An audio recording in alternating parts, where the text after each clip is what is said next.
Hello guys and welcome back है तुम्हारे favourite channel एनिमिटी पे। तो तुम्हें याद होगा जैसे कि हमने हमारे पिछले पार्ट में देखा कि कैसे इतनी मुश्किलों से कैप्टन यामी और ये सब मिलके लाइट को हरा देते हैं, लेकिन तभी वहाँ पर तीन लोग और आ जाते हैं, वेटो, राया और फाना। और भाई ये तीनों की तीनों ना लाइट से भी ज्यादा स्ट्रॉन्ग होते हैं। तुम तीनों इसके अंदर रहना, ठीक है? लेकिन कैप्टन यामी अपने तीनों स्टूडेंट्स को बचाने के लिए अकेले इन तीनों से अपनी टूटी हुई तलवार लेके लड़ने के लिए तैयार हो जाते हैं। ये तीनों के तीनों अपना स्ट्रॉन्गेस्ट अटैक कैप्टन यामी के ऊपर कर देते हैं, जिससे यामी नहीं बच सकते थे। नहीं कैप्टन! लेकिन तभी वहाँ पर यामी के सामने एक पोर्टल खुलता है। ये क्या? एंड उस पोर्टल से यामी के सामने आके खड़े हो जाते हैं यामी की तरह तीन और कैप्टन्स जो यामी को बचा लेते हैं। अकेले मजे ले रहे हो यामी।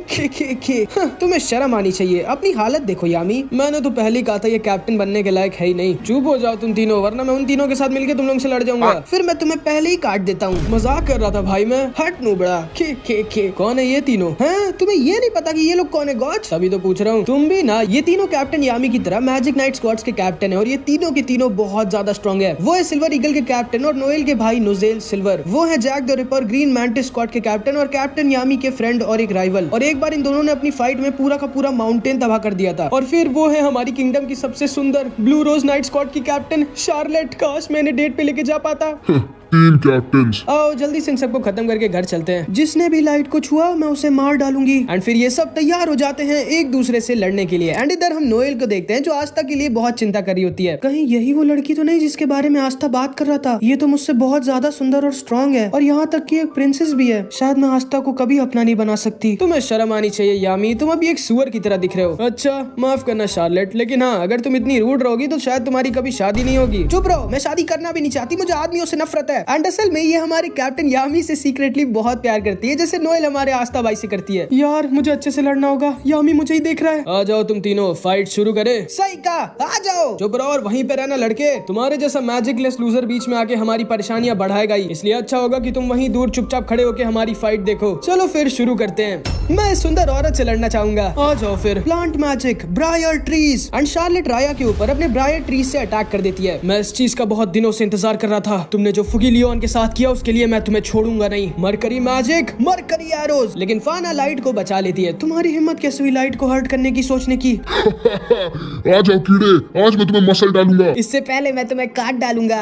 खी cut magic, death slice, bear claw magic. And ये तीनों के तीनों captain eye of the dark sun के तीनों मेंबर्स से लड़ जाते हैं। एंड इन सब की लड़ाई बहुत ही ज्यादा भयानक हो रही होती है। मुझे तो कुछ दिखाई नहीं दे रहा यार, मैं भी इन तीनों की तरह मजे करना चाहता हूँ। कैप्टन यामी आपको ये सारे लोग दिख रहे हैं क्या? की का यूज करो आस्था, तब जाके तुम इन सारे लोगों को देख पाओगे। ओए फिनरल, अभी तक की तुम्हारे पास एक और अपना टेलीपोर्ट मैजिक यूज करने की तो स्पेल आ गई होगी ना? हाँ आ गई है। वापस चले क्या हम लोग यामी सर? एंड इधर हम लाइट को देखते हैं। ये तीनों कैप्टन सच में बहुत स्ट्रॉन्ग है, लेकिन ये वेटो, राया और फाना को नहीं हरा सकते। मुझे जल्दी से उस बच्चे से वो ग्रिम वॉर वापस लेनी होगी। लेकिन तभी फिनरल का पोर्टल लाइट के ऊपर खुलता है, जिसमें से खुद निकल के आ जाते हैं कैप्टन यामी, जो लाइट के ऊपर अटैक करने वाले होते हैं। मुझे तुम्हारा इंतजार था यामी सुकेहीरो। यामी सर बचिए। कामे। एंड लाइट यामी के ऊपर फिर से अपना स्ट्रॉन्गेस्ट अटैक यूज करने वाला होता है। जल्दी और अपना कमाल दिखाओ आस्था। एंड तभी उस धुएं में से निकलते हैं अपनी बड़ी सी तलवार लेके हमारे आस्था भाई। ये क्या? एंड ये सारे के सारे लोग आस्था को देखकर एकदम शॉक्ड रह जाते हैं। इस बच्चे को मैं सेंस कर ही नहीं पाया क्योंकि इसके पास तो मैजिक ही नहीं है। चलो दिखा देते हैं इसको कौन है हम लोग। आस्था। हाँ जरूर यामी सर। एंड तभी आस्था अपनी पूरी जान लगा के लाइट के ऊपर अपनी स्वॉर्ड से अटैक कर देता है। यकीन नहीं होता, ये तो एक मैजिकलेस लूजर है। एंड इधर से आस्था लाइट को मारता है और ऊपर से कैप्टन यामी। एंड लाइट नीचे जाकर गिर जाता है और बहुत ज्यादा इंजर्ड हो जाता है। लाइट, बहुत अच्छे आस्था, एकदम सही टाइम पे आए तुम। हम लोग जीत गए क्या? लेकिन तभी अचानक से आस्था के एंटी मैजिक स्वॉर्ड की वजह से लाइट के ऊपर का सील टूट जाता है। ये क्या? नहीं लाइट। एंड वो सील लाइट की पावर को कंट्रोल में रखने के लिए थी, और अब क्योंकि वो सील आस्था की स्वॉर्ड की वजह से टूट गई है, तो अब लाइट की पूरी मैजिकल पावर बाहर आ जाती है। एंड लाइट बहुत जोर से चमकने लगता है और फटने वाला होता है। नहीं लाइट, तुम्हें वो मैजिक अटैक अभी यूज नहीं करना है। आखिर तुम्हारे पास क्यों वो स्वॉर्ड और वो ग्रिम वॉर है? वो मेरे मास्टर की थी, मुझे वापस करो। क्या बक रहे हो तुम? ये मेरी है। ये है क्या? लगता है ये फटने वाला है। इतनी ज्यादा मैजिकल पावर, ऐसे तो हम सब मारे जाएंगे। कोई अटैक भी इसके ऊपर काम नहीं कर रहे। मरने के लिए तैयार हो आस्था? हाँ कैप्टन यामी। एंड असल में अगर अभी लाइट फट गया होता तो वो इन सब के साथ आधे क्लोवर किंगडम को उड़ा देता। लेकिन तभी ये तीनों अपने सील मैजिक से फिर से लाइट को सील कर देते हैं एंड लाइट के ब्लास्ट को किसी तरह रोक देते हैं। बच गए। एंड तभी राया, ऑबिटो, लाइट और इन दोनों के साथ ऑबिटो के टेलीपोर्ट मैजिक से वहाँ से भागने लगता है। आज तो हम लोग जा रहे हैं मैजिक नाइट्स। लेकिन याद रखना, हमें एक दिन हम क्लोवर किंगडम जरूर तबाह करेंगे। एंड तभी आई ऑफ द डार्क सन के सारे मेंबर्स वहाँ से भाग जाते हैं। माफ करना फुगी लियोन, मैं अगली बार तुम्हारा बदला जरूर लूंगा। उनका लीडर लाइट सच में बहुत ज्यादा स्ट्रॉन्ग है। अगली बार मैं उन सबको छोड़ूंगा नहीं। ये हम जीत गए। ओए यामी, कुछ कहना चाहोगे? हाँ, मुझे भूख लगी है। मेरा मतलब थैंक यू से था, तुम्हारी जान बचाने के लिए। भूल जाओ। यकीन नहीं होता, ये अकेले उन तीनों से लड़ रहा था। मेरा एक ही दिल आखिर कितनी बार मुझसे छीनोगे? यामी। क्या हुआ शार्लेट? चुप रहो और मुझसे बात मत करो। एंड तभी आस्था वहीं पर बेहोश हो जाता है। लगता है बहुत थक गया है, जल्दी घर लेके चलो इसे। ये कॉमनर बच्चा कोई मामूली बच्चा नहीं है। एंड इधर हम लाइट और इन दोनों को देखते हैं जो हील हो रहे होते हैं। हमें जल्दी कुछ करना होगा वरना उन सबको लाइट की सच्चाई पता चल जाएगी। हाँ, तुम एकदम सही कह रहे हो डैड। और फिर इधर हम देखते हैं आस्था जब होश में आता है तो उसके बगल में नोएल और यूनो की स्क्वाड खड़ी होती है। ओ आस्था, तुम होश में आ गए। एंड मिमोसा आस्था को गले लगा देती है। नोएल से देखा नहीं जाता तो आस्था को धक्का दे देती है। क्या मैं 2 दिन से सो रहा था? हाँ, कोई बात नहीं। खैर, मुझे हील करने के लिए थैंक यू मिमोसा। कोई बात नहीं आस्था। एंड इधर हम गॉश, मैरी और सिस्टर साकू को देखते हैं। लगता है तुम सच में एक चुड़ैल हो, तभी तुम मरी नहीं बुढ़िया। पता नहीं तुम्हारे अंदर तमीज कब आएगी गॉच, लेकिन मैं खुश हूँ कि तुम जिंदा हो। हाँ चलो फिर मेरी प्यारी प्रिंसेस, हम लोग कहीं घूमने। इसको तो मैं जान से मारना ही भूल गया। इसके बाद हम देखते हैं आस्था नोएल के साथ रेबेका के घर पे होता है। वाह रेबेका, तुम इतना अच्छा खाना बनाती कैसे हो? तो थैंक यू आस्था, ये खाना तो सच में बहुत टेस्टी है। मुझे भी खाना बनाना सीखना चाहिए क्या? मैं तुम्हें छोड़ूंगा नहीं आस्था। ये लो आस्था, तुम्हारी रोब। ओह थैंक यू मार्को। तुम्हें मुझे अपने साथ लेके जाना चाहिए था आस्था, तो इन सब की जरूरत ही ना पड़ती। हाँ सही कहा शायद, सॉरी नोएल। एंड तभी हम देखते हैं रेबेका समझ जाती है कि नोएल आस्था को कितना प्यार करती है। एंड वो ये भी जान जाती है कि वो नोएल के रहते आस्था को अपना नहीं बना सकती, तो इसीलिए ये आस्था को एक किस कर देती है। सॉरी नोएल, मैं भले ही आस्था को तुमसे छीन नहीं पाऊंगी, लेकिन आस्था की पहली किस्त तो मैं ही बनूंगी। ये क्या? टोनी और मार्को को बचाने के लिए थैंक यू आस्था। कोई बात नहीं रेबेका, इस औरत को मैं छोड़ूंगी नहीं। इसके बाद हम देखते हैं ब्लैक बुल्स वाले एक ईटिंग कॉन्टेस्ट कर रहे होते हैं। ठीक है कैप्टन यामी, आप हमारे जज बनना। ठीक है, शुरू करो खाना। ये सारे के सारे लोग एक एक कर आउट होने लगते हैं। ओए फिनरल, मैं देख रहा हूँ तुम चीटिंग कर रहे हो, भागो यहाँ से। एंड आखिरी में सिर्फ 2 लोग बचते हैं, आस्था और चार्मी। मैं हार नहीं सकता। एंड तुम लोग जानते होगे भाई कि कौन जीता होगा। अभी तुम बच्चे हो आस्था। नहीं। एंड तभी यामी के पास एक लेटर आता है। आस्था जी कैप्टन यामी, कल तुम्हें और मुझे रॉयल कैपिटल जाना है, हमें विज़ार्ड किंग ने बुलाया है। क्या विज़ार्ड किंग ने? यार तुम हमेशा इतना चिल्लाते क्यों बे? इसके बाद हम रॉयल कैपिटल में देखते हैं। क्या आपको सच में लगता है ये काम करेगा सर? हमारे पास और कोई चारा भी तो नहीं है मार्क्स। हमारे लिए पता लगाना बहुत जरूरी है कि आखिर ट्रेटर कौन है। अगले दिन हम देखते हैं यामी और आस्था रॉयल पैलेस में आ जाते हैं। आस्था और कैप्टन यामी, आप दोनों का स्वागत है। तुम्हारा नाम क्या है भाई? इसका नाम मशरूम है। नहीं, मेरा नाम मशरूम नहीं है आस्था, मेरा नाम है मैक्स। आप हमेशा मेरा नाम क्यों भूल जाते हैं कैप्टन यामी? तुम मशरूम जैसे क्यों दिखते हो मशरूम? ये नहीं सुधरने वाले। यामी सर, आप ऊपर सारे कैप्टन के साथ जाइए और आस्था तुम मेरे साथ चलो। एंड फिर आस्था मार्क्स के साथ अंडरग्राउंड प्रिजन में जाने लगता है। ये हम लोग कहाँ जा रहे हैं? अंडरग्राउंड प्रिजन, जहाँ पे हम कुछ बहुत ही ज्यादा खतरनाक क्रिमिनल्स को रखते हैं। जैसे कौन? जैसे आई ऑफ द डार्क सन के 2 मेंबर्स जिन्हें हमने पकड़ा है। उनके ऊपर एक सील मैजिक है जिसकी वजह से हम उनसे इन्फॉर्मेशन नहीं कलेक्ट कर पा रहे। इसलिए विज़ार्ड किंग ने सोचा कि क्यों ना तुम अपने एंटी मैजिक स्वॉर्ड से उनके ऊपर की सील तोड़ दो ताकि हम उनसे भी इन्फॉर्मेशन कलेक्ट कर पाए। हाँ विज़ार्ड किंग, ओह हाय आस्था, कैसे हो तुम? मैंने सुना कि तुम आई ऑफ द डार्क सन के कुछ बहुत स्ट्रॉन्ग मेंबर से लड़े थे, जिनमें से एक के पास फायर स्पिरिट थी, एक के पास बीस्ट मैजिक और एक तो लोगों के मैजिक कॉपी कर सकता था। सर अभी इन सब का टाइम नहीं है। ओह सॉरी मार्क्स, जाओ आस्था दिखा दो अपना कमाल। क्यों नहीं विज़ार्ड किंग सर? ये बच्चा क्या करने वाला है हमारे साथ? अरे नहीं। एंड फिर आस्था अपनी स्वॉर्ड से इन दोनों के ऊपर का सील तोड़ देता है। एंड फिर मार्क्स अपने माइंड मैजिक से इन लोगों के पास से इन्फॉर्मेशन कलेक्ट करने लगता है। वाह, इसका मैजिक कितना कमाल है ना? एंड इधर हम इन सारे कैप्टन्स को एक साथ देखते हैं। वाह, मेरी तलवार कितनी मस्त लग रही है। हाँ सही कहा, लगता है तुमने किसी बढ़िया चोर बाजार से ली है। हर किसी के पास तुम्हारे जितना चोरी का पैसा नहीं है ऑस्कर। क्या बोला तुमने? सच में, लेकिन ऑस्कर तुम्हारे पास इतना ज्यादा पैसा आता कहाँ से है? चोरी करके। यार ये यामी हमेशा मेरे बगल में क्यों बैठता है? सारे कैप्टन यहाँ पर है सिवाय कैप्टन फुगिलियोन के, जिसको सुन के ये सारे के सारे बहुत दुखी और सीरियस हो जाते हैं। अरे नहीं, लगता है मैंने इन सबका मूड खराब कर दिया। अब मुझे इन सबका मूड ठीक करना होगा। ये देखो गाइस, कैप्टन फुगिलियोन। दोबारा ये करने की सोचना ही मत, वरना मैं तुम्हें मार डालूंगा। तुम तो फनी हो बच्चे। और ये लड़की हमेशा सोती क्यों रहती है? माफ करना आप सब मुझे, मैं थोड़ा सा लेट हो गया। आखिर तुम कैसे लेट हो सकते हो विलियम्स? हर इंसान से कभी ना कभी गलती होती है ऑस्कर। क्या मैं पूछ सकता हूँ विलियम्स, तुम इतने दिनों से कहाँ थे? नहीं, मैं इस बारे में तुम्हें कुछ भी नहीं बताऊंगा। एंड तब ये सारे के सारे फिर से सीरियस हो जाते हैं। ओह नो, ये सब के सब फिर से सीरियस हो गए। मुझे ही कुछ करना होगा। अगर तुमने मेरी एक्टिंग करने की कोशिश की गोल्डी, तो मैं तुम्हें जान से मार डालूंगा। तुम तो बहुत ज्यादा फनी हो बच्चे। वैसे विलियम्स, तुम किसी ऐसे को जानते हो क्या जो लाइट मैजिक यूज करता है? Light magic? नहीं। एंड ये सब फिर से सीरियस हो जाते हैं। शायद फिर से मेरी बारी आ गई। ये देखो गाइस, यामी। ओए बच्चे, अब बस करो वरना मैं तुम्हारा खुद का मुंह देखने लायक नहीं छोड़ूंगा।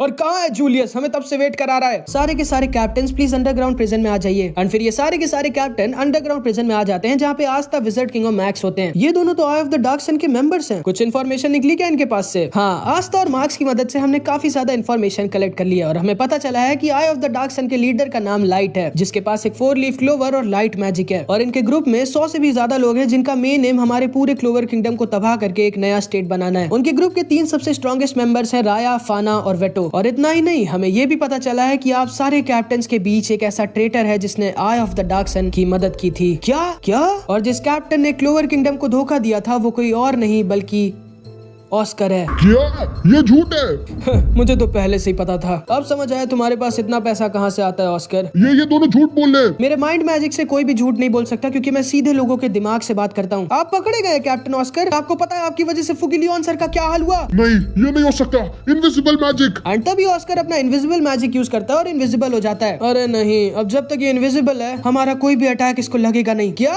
फिर तो इसे हम पकड़ ही नहीं सकते। सही कहा, invisible magic, invisible troops. And तभी ऑस्कर के इनविजिबल ट्रूप्स इन सब के ऊपर अटैक कर देते हैं एंड ऑस्कर वहां से भाग जाता है। बेचारा ऑस्कर। एंड ऑस्कर उस कैसल से बाहर भागने वाला होता है। मुझे जल्दी से इस कैसल से निकलना होगा। लेकिन तब ये आस्था पीछे से ऑस्कर के ऊपर अटैक कर देता है। ये क्या? इसे मैं दिखा कैसे? और तुम्हारा अटैक मुझे लगा कैसे? ये तो इम्पॉसिबल है। बेचारे ऑस्कर को शायद पता नहीं होगा लेकिन आस्था की का यूज कर सकता है और उसके पास एक एंटी मैजिक स्वॉर्ड है। उसका आस्था से बच के निकलना इम्पॉसिबल है। एंड तभी ऑस्कर के इनविजिबल सोल्जर्स आस्था के ऊपर अटैक कर देते हैं। मुझे इस बच्चे को जल्दी से मारना होगा वरना मैं यहाँ से भाग नहीं पाऊंगा। Hello Oscar. हाँ। Art magic painting prison. हाँ, ये कैसा मैजिक है? एंड तभी गोल्डी अपने आर्ट प्रिजन मैजिक से ऑस्कर को पकड़ लेता है। अच्छा हुआ तुम दोनों ने इसको पकड़ लिया आस्था, वरना ये कैप्टन मेरा पूरा रॉयल कैसल ही तोड़ डालते। हाँ, ये लड़की अभी भी सो रही है और सोते सोते दौड़ कैसे रही है? ये यामी दौड़ती को इतना क्यों देख रहा है? आस्था तुम सच में कमाल हो, मेरे दोस्त बनोगे क्या? एक कैप्टन का दोस्त? हाँ, क्यों नहीं। उसके बाद मार्क्स के मैजिक से इन सबको पता चल जाता है कि ऑस्कर ने पैसों के लिए कितने बुरे काम किए होते हैं एंड इसने पैसों के लिए ही एक मैजिक बैरियर विज़ार्ड को किडनैप कर लिया था, जिसकी वजह से उस दिन आई ऑफ द डार्क सन वाले रॉयल कैपिटल के अंदर घुस पाए थे। ऑस्कर ने जो कुछ भी किया वो गलत था, लेकिन हम इस बात को किसी और तक नहीं पहुंचने दे सकते। और मैं चाहता हूं कि आप सारे लोग भी अपने स्क्वाड मेंबर्स पर नजर रखें क्योंकि अभी कई और सारे मैजिक नाइट्स हो सकते हैं जो secretly eye of the dark sun के लिए काम कर रहे हो। Okay sir. एंड फिर ये सारे कैप्टन्स वापस लौट जाते हैं, लेकिन तभी हम राया को देखते हैं। अच्छा वो कोई मुझे पहचान नहीं पाया एंड असल में राया भी इन सारे लोगों में से एक था और वो कौन था ये हमें बाद में पता चलेगा। एंड फिर इधर हम यामी, आस्था और विज़ार्ड किंग को देखते हैं। क्या हुआ जूलियस? माफ करना मुझे आप दोनों को रोकना पड़ा, लेकिन मुझे अंदर से बहुत दुख हो रहा है और यकीन नहीं हो रहा कि जिसके साथ मैं सालों से लड़ा उसने ही मुझे धोखा दे दिया। तुम कहना क्या चाहते हो जूलियस? यही कि मेरा सारे लोगों के ऊपर से विश्वास उठ गया है। मुझे समझ नहीं आ रहा कि कौन अपना है और कौन पराया, सिवाय तुम्हारे यामी, क्योंकि तुम पर मैं आंख बंद करके भरोसा कर सकता हूँ। हाँ, इंटेरोगेशन के दौरान हमें एक चीज और पता चली थी जो मैं सबको नहीं बता सकता। क्या आस्था? तुम्हें याद है वो टैबलेट जो हमने आई ऑफ द डार्क सन के बेस पे देखा था? वो कोई मामूली टैबलेट नहीं था। आई ऑफ द डार्क सन वाले उस टैबलेट पे मैजिक स्टोन्स कलेक्ट करके लगा रहे हैं, जिनमें से एक मैजिक स्टोन फुगिलियन के पास था, जिसकी वजह से आई ऑफ द डार्क सन वालों ने फुगिलियन पे अटैक किया था। आखिर ये लोग उन मैजिक स्टोन्स को उस टैबलेट पे लगा क्यों रहे? क्योंकि उन लोगों को यकीन है कि जब वो लोग सारे मैजिक स्टोन्स उस टैबलेट पे लगा देंगे तब वो सारे अपने ट्रू फॉर्म में आ जाएंगे और उनके मास्टर का पुनर्जन्म होगा, जिससे उन लोगों को रोकना इम्पॉसिबल हो जाएगा। तो तुम चाहते हो कि हम लोग ये होने से पहले रोक दें? हाँ, सही कहा। अभी 4 स्टोन्स और बचे हैं, जिनमें से एक ब्लैक ओशियन के अंडर वाटर टेम्पल में है। ओह, तो तुम चाहते हो मैं अपनी ब्लैक बुल स्क्वाड के साथ वहाँ जाके आई ऑफ द डार्क सन से पहले उस मैजिक स्टोन को कलेक्ट करूँ? हाँ, अगर तुम जाना चाहो तो यामी। देखो जूलियस, तुम जो कहोगे मैं वो करूंगा। एंड फिर हम कैप्टन यामी के पास्ट को देखते हैं। बचपन में क्योंकि मैं क्लोवर किंगडम का नहीं था और मैं किसी और देश से आया था, इसीलिए कोई भी मुझसे बात नहीं करना चाहता था। और फिर जब मुझे मेरी ग्रिम वॉर मिली तब लोगों ने मुझसे डर के मारे और ज्यादा बात करना बंद कर दी। मैं एकदम अकेला था और मेरे पास कोई भी नहीं था बात करने के लिए। फिर एक दिन अचानक से तुम मेरी जिंदगी में आए। सुनो ना लड़के। तुम कौन हो मिस्टर? मेरा नाम जूलियस है और मैं एक मैजिक नाइट हूँ। वो क्या होता है? वो सब छोड़ो, मैंने सुना कि तुम डार्क मैजिक यूज कर सकते हो। हाँ, तो प्लीज मुझे दिखा सकते हो क्या? नहीं प्लीज नहीं। चलो मैं अगर तुम्हें डिनर कराऊं तो? हाँ ठीक है, दिखा सकता हूँ। तुम तो सच में बहुत फनी हो। उसके बाद तुमने मेरी जिंदगी बदल दी जूलियस। मैं तुम्हारे लिए अपनी जान भी दे सकता हूँ। उसकी जरूरत नहीं है यामी। और आस्था? हाँ सर, मुझे तुम पर भी भरोसा है और पता नहीं तुम्हें किसी ने कहा कि नहीं, लेकिन तुम सच में एक बहुत ही स्ट्रॉन्ग और अच्छे मैजिक नाइट हो, बिल्कुल जैसा एक फ्यूचर विज़ार्ड किंग को होना चाहिए। जिसको सुन के आस्था बहुत खुश हो जाता है और कुछ ज्यादा ही दम से सैल्यूट मार देता है। मेरा सीना। तुम सच में पागल हो क्या बे? उसके बाद ये दोनों वापस अपने बेस पे लौटने लगते हैं। तुम इतना ज्यादा खुश क्यों हो गए थे गधे? क्या करूँ यामी सर, पहले किसी को भी यकीन नहीं होता था कि मैं विज़ार्ड किंग बन पाऊंगा कि नहीं, और आज जब विज़ार्ड किंग ने खुद मुझसे वो कहा तो मैं खुद को कंट्रोल नहीं कर पाया। मुझे भी तुम पर भरोसा है बच्चे। जिसको सुन के आस्था और ज्यादा खुश हो जाता है। फिर हम इधर ब्लैक बुल्स के बेस पे देखते हैं और ये सब के सब बहुत खुश होते हैं क्योंकि ये सारे के सारे उस मिशन के लिए एक बीच में जा रहे होते हैं। ये अभी मजा आएगी ना बीडू।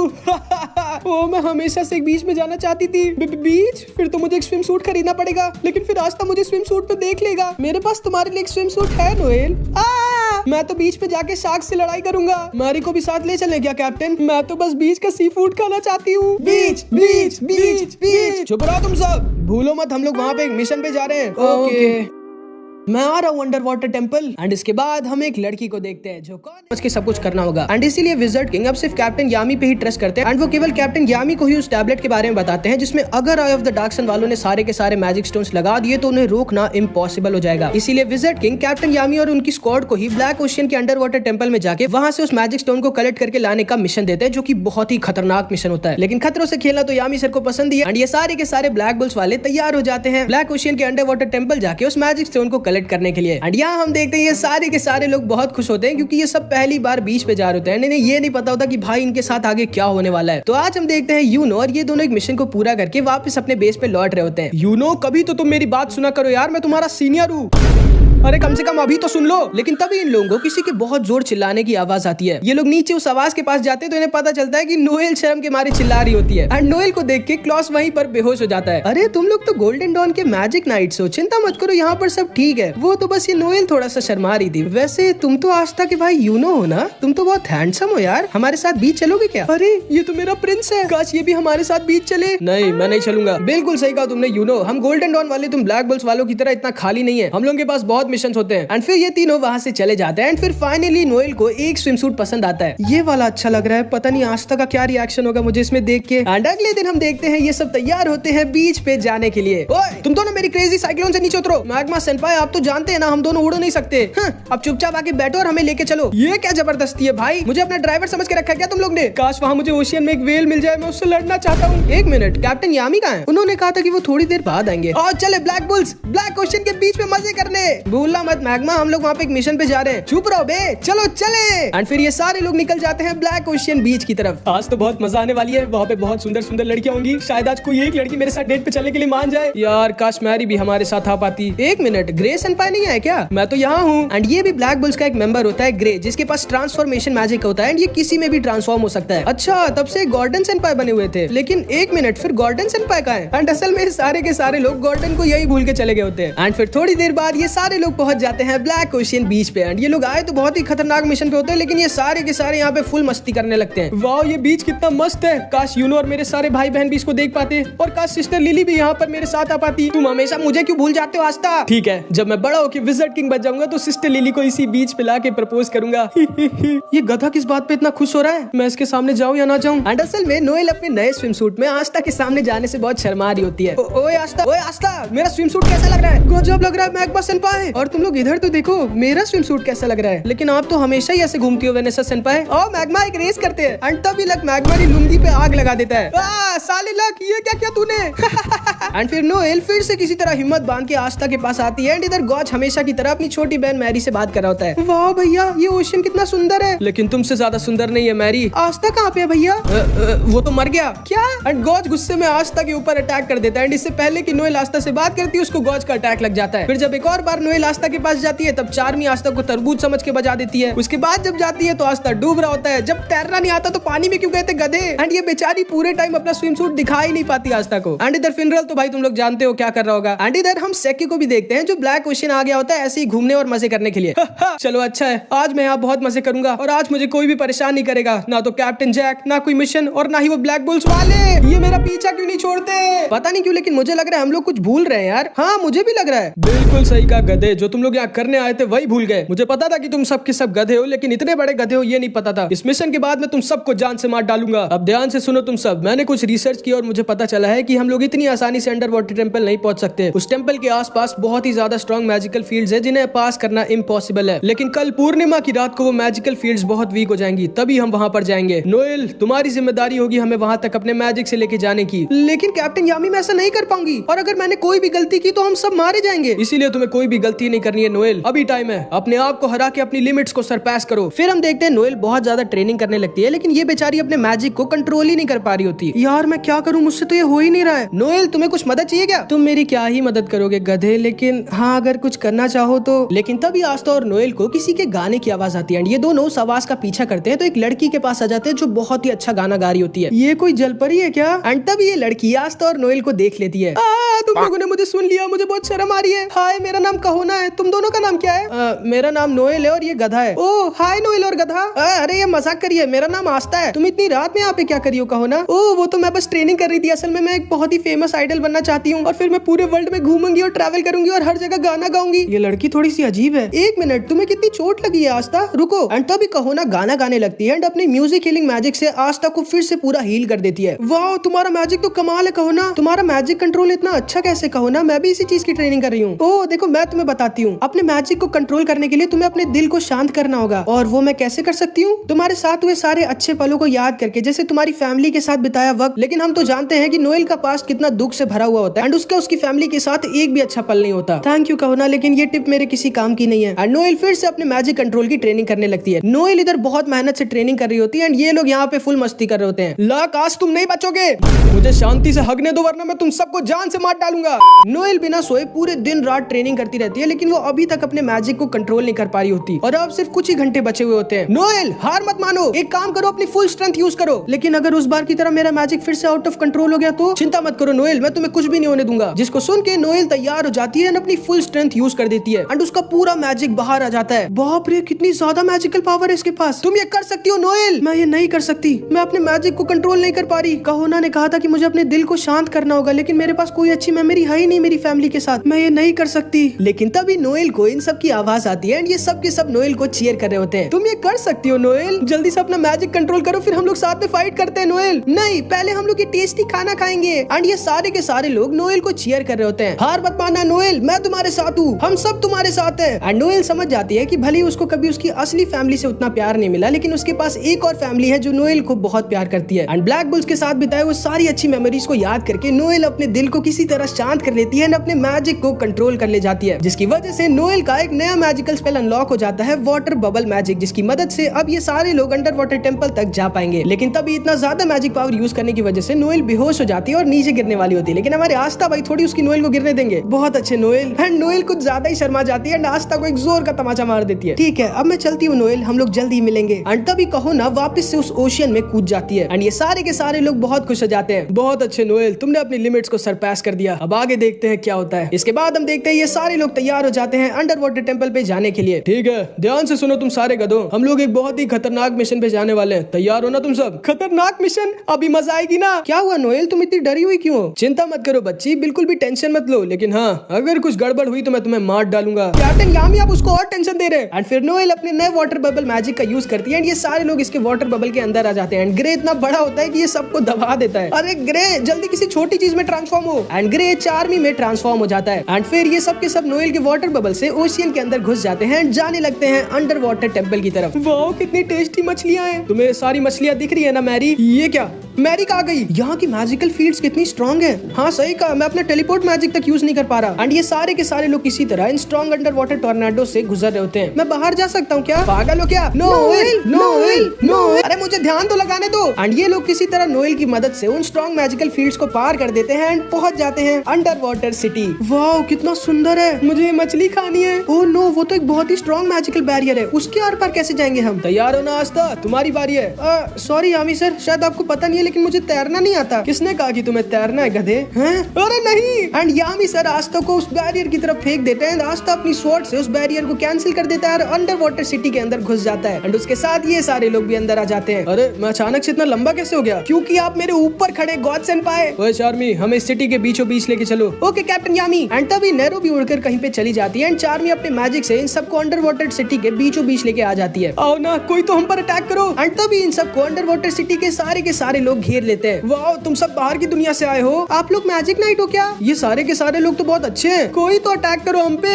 ओए तुम लोगों के टेंपल का हेड कहाँ है? वो वहाँ ऊपर है सर। एंड ये सारे के सारे लोग उस टेंपल के हेड के पास जाने लगते हैं। यार मैं वो क्रैब खाना चाहती हूँ। एक मिनट, ग्रे कहाँ पे है? हाँ, ये लड़कियों को हमेशा चोमू लड़के क्यों पसंद आते हैं यार? जल्दी से मैजिक स्टोन लेके वापस चलते हैं, मुझे मेरी मैरी से मिलना है। एंड इसके बाद ये सारे लोग अंडर वाटर टेंपल के अंदर घुस जाते हैं एंड तभी इन सब के ऊपर एक बहुत ही बड़ा सा मॉन्स्टर अटैक कर देता है। लेकिन गॉसलॉक और मैग माइन को आसानी से संभाल लेते हैं। तुम सबका स्वागत है अंडर वाटर टेंपल में। ये कैसा तरीका है मेहमानों का स्वागत करने का बुड्ढे? माफ करना, मैं तो बस तुम लोगों को थोड़ा सा डराना चाहता था और वो कोई असली मॉन्स्टर नहीं बल्कि मेरा मैजिक है। अगली बार सोचना ही मत मुझे डराने की। ठीक है बुढ़ऊ, ध्यान से सुनो जो भी तुम्हारा नाम है। हम लोग यहाँ पर एक काम से आए हैं। मैं जानता हूँ तुम सब यहाँ पे मैजिक स्टोन लेने आए हो ना, चिंता मत करो, मैं तुम लोग को वो मैजिक स्टोन दे दूंगा अगर तुम लोग मेरे गेम में जीत जाओगे। क्यों ना इसे पीट के हम लोग जबरदस्ती इसका मुंह खुलवा दे। हाँ मैं भी यही सोच रहा था। मैं पीट दूं क्या इसे? आप लोग पागल हो क्या? हम लोग मैजिक नाइट्स है, मैजिक नाइट्स ये सब नहीं करते। ठीक है बुड्ढे, स्टार्ट करो तुम्हारा गेम। क्यों नहीं? एंड तब ये बूढ़ा अपने मैजिक से 9 अंडर वाटर टेम्पल गार्डियंस को समन कर देता है एंड ये सारे के सारे बहुत स्ट्रॉन्ग होते हैं। तैयार हो जाओ तुम सब। Creation magic ocean playground. ये क्या हो रहा है? एंड अब जब आस्था होश में आता है तो वो एक अजीब सी जगह पर होता है। ये कौन सी जगह है? ध्यान से सुनो मैजिक नाइट्स, तुम सारे के सारे 9 लोग अलग अलग जगह पर पहुंच चुके हो और तुम सबके सामने है एक एक अंडर वाटर टेम्पल गार्डियन जिनके साथ तुम सबको 1v1 करना है। और हाँ, तुम लोग चाहो तो एक दूसरे को ढूंढ के टीम अप भी कर सकते हो और लास्ट में जिस टीम के सारे प्लेयर हार जाएंगे वो टीम इस गेम को हार जाएगी। तो शुरू करो। ये मैं कहाँ फंस गया? मैं यहाँ से भागना चाहता हूँ लेकिन मैं भाग भी नहीं सकता। एंड इधर हम ग्रे को देखते हैं जो एक क्रैब में ट्रांसफॉर्म हो जाता है क्योंकि इसको लड़ना पसंद ही नहीं होता। एक मिनट, हम लोग तो 10 लोग थे, एक कौन बच गया? और वो एक कोई और नहीं बल्कि यामी सर होते हैं। ओए बुड्ढे, मुझे क्यों नहीं भेजा उस गेम में? मैं बेवकूफ थोड़ी हूँ, मैं जानता हूँ कि आप अकेले उन 9 के 9 गार्डियंस को एक साथ हरा सकते हैं। आप मेरे साथ यहाँ बैठिए और गेम का मजा लीजिए। मुझे तुम पसंद आए बुड्ढे। ये 1v1 अब आएगी ना मजा। ये क्या यार, मेरे ही सामने तुम्हारे जैसा लूजर आना था। तुम्हारे पास तो मैजिक ही नहीं है। ऐसा है क्या? तो आ जाओ देख लेते हैं मैं लूजर हूँ कि नहीं। क्या लगता है कैप्टन यामी, कौन जीतेगा? मेरी टीम जीतेगी आराम से।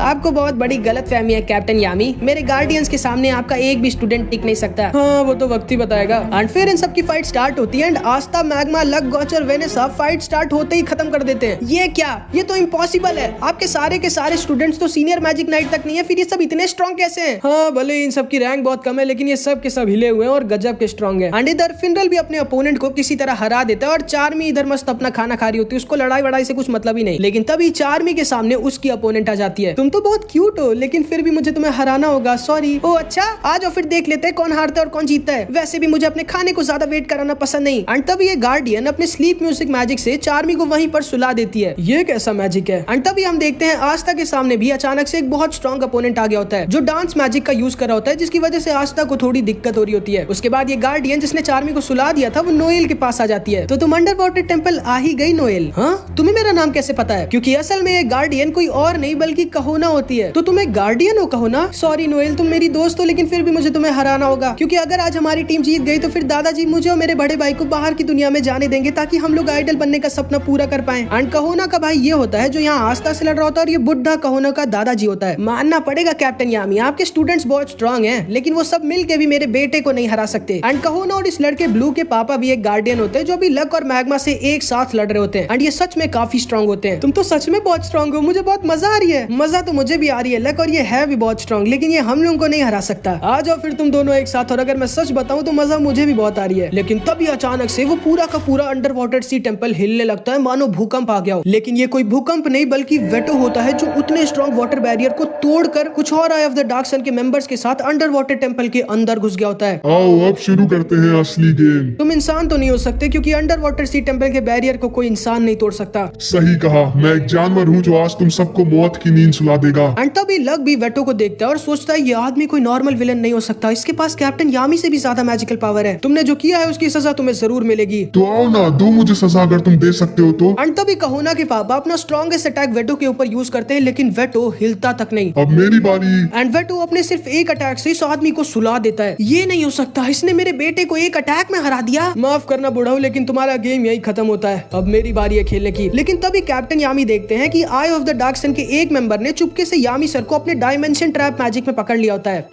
अब तुम कुछ भी करके बाहर नहीं निकल सकते क्योंकि मैंने तुमको एक दूसरे ही डायमेंशन में भेज दिया है। एंड याद भी बिल्कुल सही कह रहा होता है। यामी सर इसके डायमेंशन प्रिजन मैजिक से बाहर निकल ही नहीं सकते क्योंकि वो इस समय एक अलग ही डायमेंशन में। अरे नहीं, तुम सारे गधों ध्यान से सुनो, मैं तुम लोगों की मदद करने नहीं आ सकता। अब तुम सबको एक साथ मिलकर ही लड़ना होगा तभी तुम इस वेटो को हरा पाओगे। अभी टाइम है ब्लैक बुल्स, तुम सबको अपने आप को हराना होगा और अपनी लिमिट्स को सरपास करना होगा। और हाँ, अगर तुम सब में से कोई एक भी मरा तो मैं तुम सबको मार डालूंगा। चिंता मत करो यामी, मैं तुम्हें ये पाप नहीं करने दूंगा। मैं तुम्हारे सामने तुम्हारे एक एक स्टूडेंट को बहुत दर्दनाक मौत दूंगा और उसके बाद जब तुम अपना दुख झेल नहीं पा रहे होगे तब मैं आके तुम्हें मारूंगा। अरे नहीं, हमें उससे लड़ना है। नहीं आस्था, तुम डर नहीं सकते, तुमको एक दिन विजिट किंग बनना है। चलो आस्था, मैं भी तुम्हारी मदद करूंगा। फिर हम देखते हैं वेटो ने इन दोनों को बहुत ज्यादा इंजर्ड कर दिया होता है। क्या हुआ, डर लग रहा है क्या? मैग्मा, चलो दिखा देते इसको कौन है हम लोग।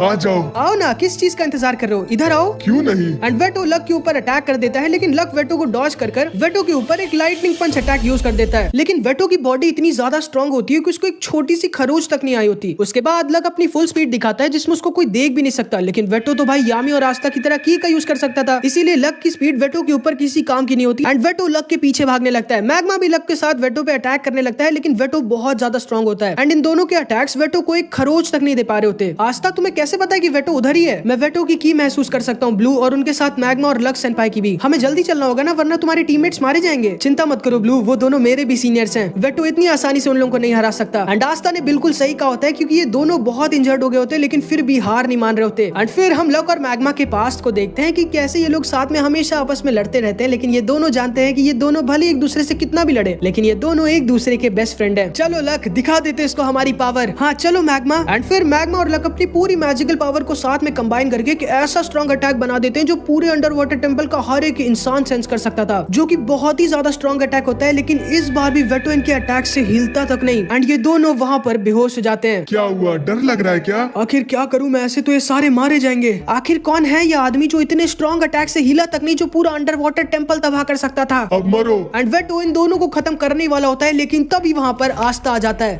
मैं तुम्हें ही ढूंढ रहा था। जो तुमने लाइट के साथ किया है उसके लिए मैं तुम्हें बहुत दर्दनाक सजा देने वाला हूँ। ये आदमी तो सच में बहुत स्ट्रॉन्ग है। चलो आस्था। एंड ब्लू और आस्था साथ में मिलकर वेटो के ऊपर अटैक कर देते हैं। एंड इधर हम देखते हैं गॉच भी एक आई ऑफ द डार्क सन के मेंबर से लड़ रहा होता है, जिसके पास स्नेक की तरह, तुम लोग को याद होगा स्नेक जो हमने एपिसोड 1 में देखा था, उसकी तरह इसके पास चेन मैजिक होती है, लेकिन ये बहुत ही ज्यादा स्ट्रॉन्ग होता है। इसकी चेन्स मैजिक का पीछा करती है और उन्हें खुद ही तबाह कर देती है। इसीलिए गॉच अपना मिरर मैजिक का यूज कर ही नहीं पा रहा होता, क्योंकि जैसे ही गॉच अपना मैजिक मिरर बनाता है, इसकी चेन्स उसके मिरर को तोड़ देती है। आखिर क्या करूं मैं तो अपना मैजिक ही नहीं यूज कर पा रहा उसकी चेन्स की वजह से। लेकिन तभी एक क्रैब गॉच का पैर पकड़ लेता है। कहाँ छुपे हो बच्चे, बाहर आ जाओ। ओह मैंने तुम्हें ढूंढ लिया, कोई बचाओ मुझे, अब मरो। एंड ये आदमी अपना गार्ड डाउन कर देता है एंड पीछे से गॉच का एक तगड़ा सा अटैक पा जाता है। बहुत अच्छे ग्रे, एकदम सही टाइम पे आए तुम। एंड वो क्रैब असल में कोई और नहीं बल्कि ग्रे ही था। अरे मेरी इतनी भी तारीफ मत करो, मैं इतना भी कुछ खास नहीं, मुझ में ट्रांसफॉर्म हो गई अजीब अजीब हरकतें मत करो। उसके बाद हम देखते हैं ये दोनों साथ में आस्था के पास जा रहे होते हैं, लेकिन तभी इन्हें चार्मी दिख जाती है जो अभी भी मस्त सो रही होती है। क्या यार, कैसे पागल है मेरी टीम में। एंड ये दोनों चार्मी के पास जाने लगते हैं उसे उठाने के लिए, लेकिन तभी ये दोनों एक ट्रैप मैजिक में फंस जाते हैं। ये क्या है, ये तो मेरी मैजिकल पावर्स चूस रहा है। अरे नहीं, मेरी मैजिकल पावर्स खत्म हो रही है, कुछ करो गॉच। एंड इनको भी एक आई ऑफ द डार्क सन के मेंबर नहीं पकड़ा होता है, जिसके पास प्लांट ट्रैप मैजिक होता है। चिंता मत करो, जब तुम्हारी सारी मैजिकल पावर मेरी वाइन्स चूस लेंगे तब वो तुम्हारी लाइफ एनर्जी चूसने लगेंगे, जिससे तुम लोग जल्दी ही खत्म हो जाओगे। अरे नहीं, हमें जल्दी कुछ करना होगा गॉच। उस पागल को उठाओ कोई।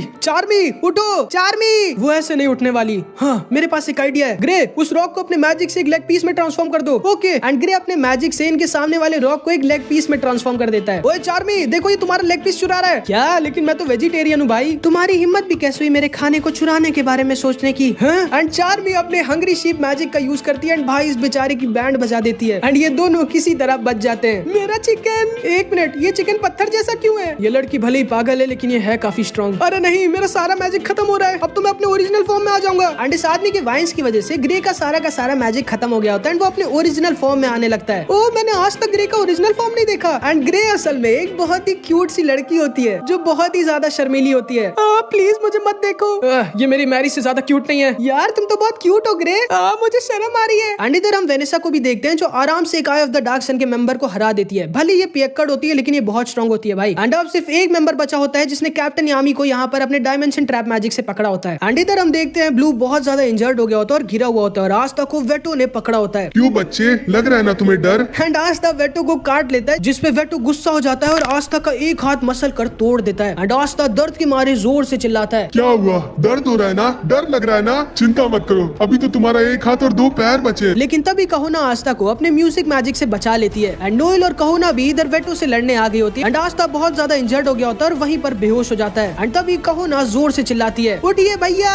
एंड कहोना की आवाज को सुनकर ब्लू उड़ जाता है। तो ये तुम्हारा भाई है? हाँ, ये भी मेरी तरह एक आइडल बनना चाहता है और इसके पास डांस मैजिक है। चलिए भैया, इसको हरा के हम लोग अंडर वाटर सिटी को बचा लेते हैं और फिर हमें दादाजी बाहर की दुनिया में जाने देंगे। चलो ठीक है कहोना। एंड तब ये दोनों साथ में वेटो के ऊपर अटैक कर देते हैं। कहोना कंटिन्यू गाना गाती है जिसकी वजह से इसके अपोनेंट को धीरे धीरे नींद आने लगती है। एंड इधर ब्लू की स्पीड बहुत ज्यादा बढ़ जाती है एंड वो अपने आप धीरे धीरे हील होने लगता है। एंड ब्लू कंटिन्यू अपने ब्लेड से अटैक करने लगता है। एंड भाई इन दोनों का कंबाइन अटैक साथ में बहुत स्ट्रॉन्ग होता है। तुम दोनों ये कर सकते हो मेरे बच्चों। एंड ये सारे के सारे लोग भी कहोना और ब्लू को चीयर कर रहे होते हैं। बस दिक्कत ये होती है कि इनके सामने वेटो खड़ा होता है जिसकी स्पीड कैप्टन यामी से भी ज्यादा होती है। ब्लू के अटैक वेटो को ज्यादा इंजर्ड नहीं कर पा रहे होते एंड तभी वेटो अपने एक अटैक में ब्लू का एक पैर काट देता है, जिसकी वजह से अब वो नाच नहीं नहीं सकता था एंड वेटो अपना अगला वार सीधे कहोना के गले पे करता है, जिससे कहोना अब कभी गा नहीं सकती थी। नहीं मेरे बच्चों।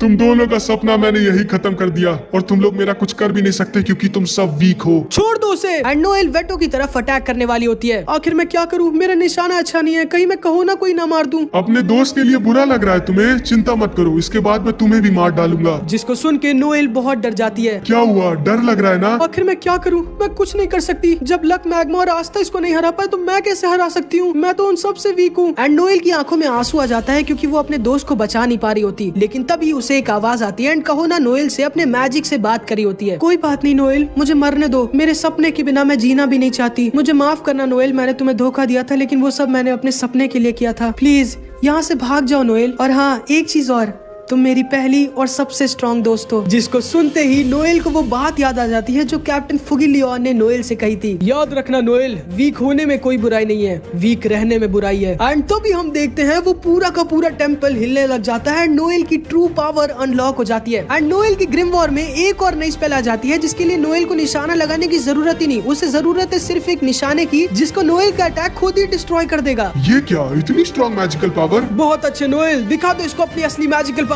कौन हो तुम, और तुम्हें ये तो नहीं लग रहा कि तुम मुझे हरा सकती हो? मेरा नाम है नोएल सिल्वा और हाँ, मैं तुम्हें हरा सकती हूँ। आ जाओ फिर। Water magic, water dragon God. And Noel veto के ऊपर एक बहुत ही स्ट्रॉन्ग अटैक यूज कर देती है। वेटो नोएल के अटैक को रोकने की कोशिश करता है लेकिन भाई नोएल का अटैक अनस्टॉपेबल होता है एंड ये वाटर ड्रैगन वेटो को बहुत ज्यादा इंजर्ड कर देता है एंड इसके साथ उसका एक हाथ उड़ा ले जाता है। एंड इन सबको इधर लग रहा होता है कि नोएल समुद्र की देवी है। यकीन नहीं होता, मुझे पता था नोएल स्ट्रॉन्ग होगी लेकिन इतनी स्ट्रॉन्ग। वेटो जिंदगी में पहली बार इतना इंजर्ड हुआ होता है और उसको बहुत दर्द हो रहा होता है एंड तभी वेटो को उसके पास्ट की याद आती है। एंड हम वेटो के पास्ट को देखते हैं जब लाइट और एक लड़की की शादी हो रही थी। सब के सब बहुत खुश होते हैं लेकिन तभी उनके ऊपर एक स्पेल आ जाती है जिसमें से अनगिनत लाइट एरोज गिरने लगते हैं एंड ये सारे के सारे लोग मारे जाते हैं। तुम इंसानों ने ही मुझे और मेरे पूरे परिवार को धोखा दिया था। एंड तभी वेटो के ऊपर की सील टूट जाती है एंड उसकी थर्ड आई खुल जाती है एंड वेटो भी अपने ओरिजिनल फॉर्म में आ जाता है एंड इसके अंदर से इतनी ज्यादा मैजिकल पावर निकलने लगती है कि सेके मीलों दूर इसकी मैजिकल पावर को महसूस कर पा रहा होता है एंड वेटो का दूसरा हाथ भी अपने आप रीजनरेट हो जाता है। अरे नहीं, मुझे बाहर जाना होगा। यामी सर भी पूरी कोशिश करने लगते हैं लेकिन वो बाहर निकल ही नहीं सकते थे। नोएल दोबारा से वेटो के ऊपर अटैक करने की कोशिश करती है लेकिन उसके पिछले अटैक में उसका सारा मैजिक खत्म हो गया होता है। डरो मुझसे,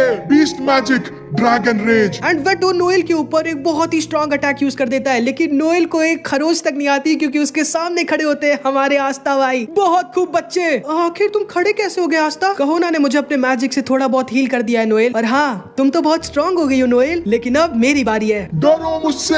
एंड तभी वेटो बेहोश पड़े मैग्मा और लक के ऊपर अपना अटैक यूज कर देता है। नहीं, लेकिन तभी अचानक से एक थ्रेड आता है जो वेटो को पकड़ लेता है और मैग्मा और लक को बचा लेता है। ये मैजिक वेनेसा का होता है। वेनेसा सेनपाई, लेकिन वेटो आसानी से वेनेसा के थ्रेड को तोड़ देता है। बाप रे, तुम तो कैप्टन यामी से भी ज्यादा स्ट्रॉन्ग हो। अभी मैंने असली ताकत दिखाई कहाँ है? एंड वेटो इन तीनों के ऊपर एक बहुत ही जानलेवा अटैक यूज कर देता है जिससे ये लोग बच नहीं सकते थे। लेकिन तभी इन लोगों के सामने एक पोर्टल खुलता है जो वेटो के अटैक को वेटो की तरफ भेज देता है। और तुम लोग समझ गए होगे भाई कि अब कौन आया होगा। मैं यहाँ से भागना चाहता हूँ। ठीक है, ध्यान से सुनो फिनरल, अगर तुमने हमें इसे हराने में मदद की तो मैं तुम्हारे साथ डेट पे चलूंगी। सच में? हाँ, आ जाओ साले। नोएल, तुम पीछे जाके उन सबको अपने बच्चे कुछ मैजिक से प्रोटेक्ट करो। ओके, आ जाओ बॉयज, दिखा देते इसको हमारे ब्लैक बुल स्क्वाड की पावर। आ जाओ फिर। एंड आस्था फुल स्पीड में वेटो की तरफ दौड़ता है एंड वेटो भी आस्था की तरफ दौड़ता है। लेकिन जैसे ही वेटो आस्था के ज्यादा पास पहुंचता है, फिनरल आस्था को टेलीपोर्ट करके उसके पीछे भेज देता है। ये क्या? एंड आस्था अपनी स्वॉर्ड से वेटो को थोड़ा इंजर्ड कर देता है। एंड इससे पहले कि आस्था को फिर से वेटो का अटैक लगता है, वेनेसा आस्था को अपने थ्रेड से खींच लेती है। यकीन नहीं होता ये तीनों साथ में कितने स्ट्रॉन्ग हैं। अरे नहीं, उस बच्चे के अटैक्स को मैं किसी वजह से हील नहीं कर पा रहा। मुझे उस बच्चे को कुछ भी कर मारना होगा, लेकिन उन दोनों की वजह से ये काफी मुश्किल हो गया है। उस लड़के के पास कमाल की एक्यूरेसी और स्पीड है, लेकिन सबसे ज्यादा खतरनाक वो औरत है जिसने इस पूरे हॉल में अपना जाल बिछा दिया है। तैयार हो ना आस्था? हाँ। अब मजा आएगी, आ जाओ फिर से। एंड आस्था फिर से वेटो के ऊपर अटैक करने आ जाता है। वेटो बार बार आस्था के ऊपर अटैक करता है लेकिन फिनरल उसे बचा लेता है। एंड वेनेसा की थ्रेड की वजह से आस्था की स्पीड बहुत ज्यादा बढ़ गई होती है। एंड आस्था का सिर्फ एक काम होता है अपनी तलवार चलाते रहना, लेकिन आस्था के अटैक्स वेटो को छोटी मोटी स्क्रैच ही दे पा रहे होते हैं। इन अटैक से कुछ नहीं होगा, हमें जल्दी कुछ बड़ा करना होगा। लेकिन तभी वेटो आस्था को सिर्फ खड़े होकर देखने लग जाता है एंड आस्था के सारे अटैक्स को डॉज करने लग जाता है एंड ये सब के सब अपनी पूरी जान लगाकर वेटो के ऊपर अटैक करने की कोशिश कर रहे होते हैं, लेकिन वेटो सारे के सारे अटैक्स डॉज कर रहा होता है और बस चुपचाप खड़े होकर देख रहा होता है। रुक जाओ तुम सब। हाँ कैप्टन यामी, ध्यान से सुनो तुम सब। वेटो तुम सब की मूवमेंट को याद कर रहा है और तुम लोगों के मैजिक के खत्म और स्लो होने का इंतजार कर रहा है। तुम दोनों में से अगर किसी ने एक भी गलती की तो आस्था मारा जाएगा। क्या?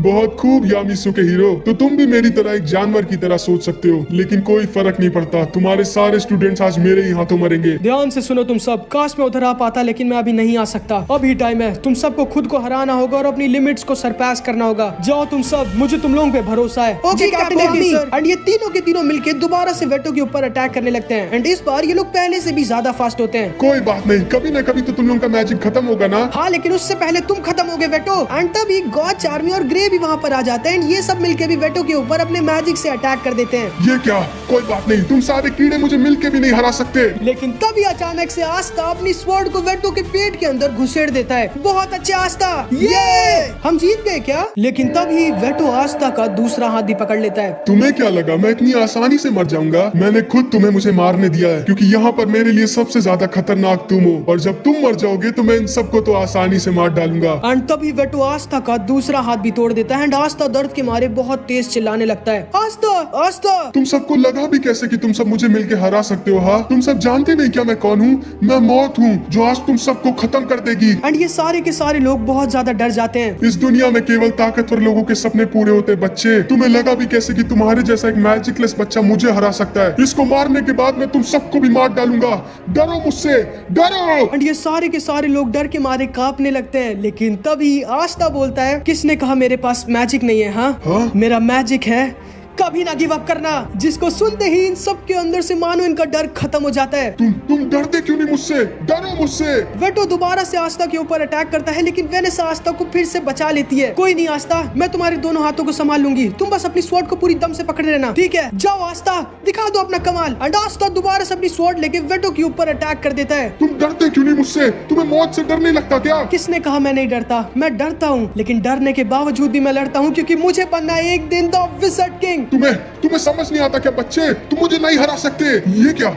मेरा मैजिक। एंड वेटो को पता नहीं होता कि आस्था की स्वॉर्ड मैजिक एब्जॉर्ब कर सकती है एंड आस्था की स्वॉर्ड ने वेटो का लगभग पूरा मैजिक चूस लिया होता है। ये कैसी स्वॉर्ड है? एंड तभी वेटो देखता है आस्था उसके सामने खड़ा होता है एंड वो पूरा का पूरा हील हो गया होता है। ये कैसे? एंड तभी वेटो को अपनी की से आस्था के अंदर का डीमन दिखता है। एंड भाई तुम लोगों को याद होगा 3 लीफ क्लोवर ग्रिमवॉर के अंदर सिर्फ मैजिकल पावर्स होती है, 4 लीफ क्लोवर के अंदर मैजिकल पावर्स के साथ गुड लक होता है, और एक 5 लीफ के अंदर एक डीमन होता है जो अभी आस्था के साथ बाहर आ गया होता है। ये लड़का, ये भी मेरी तरह एक जानवर है क्या?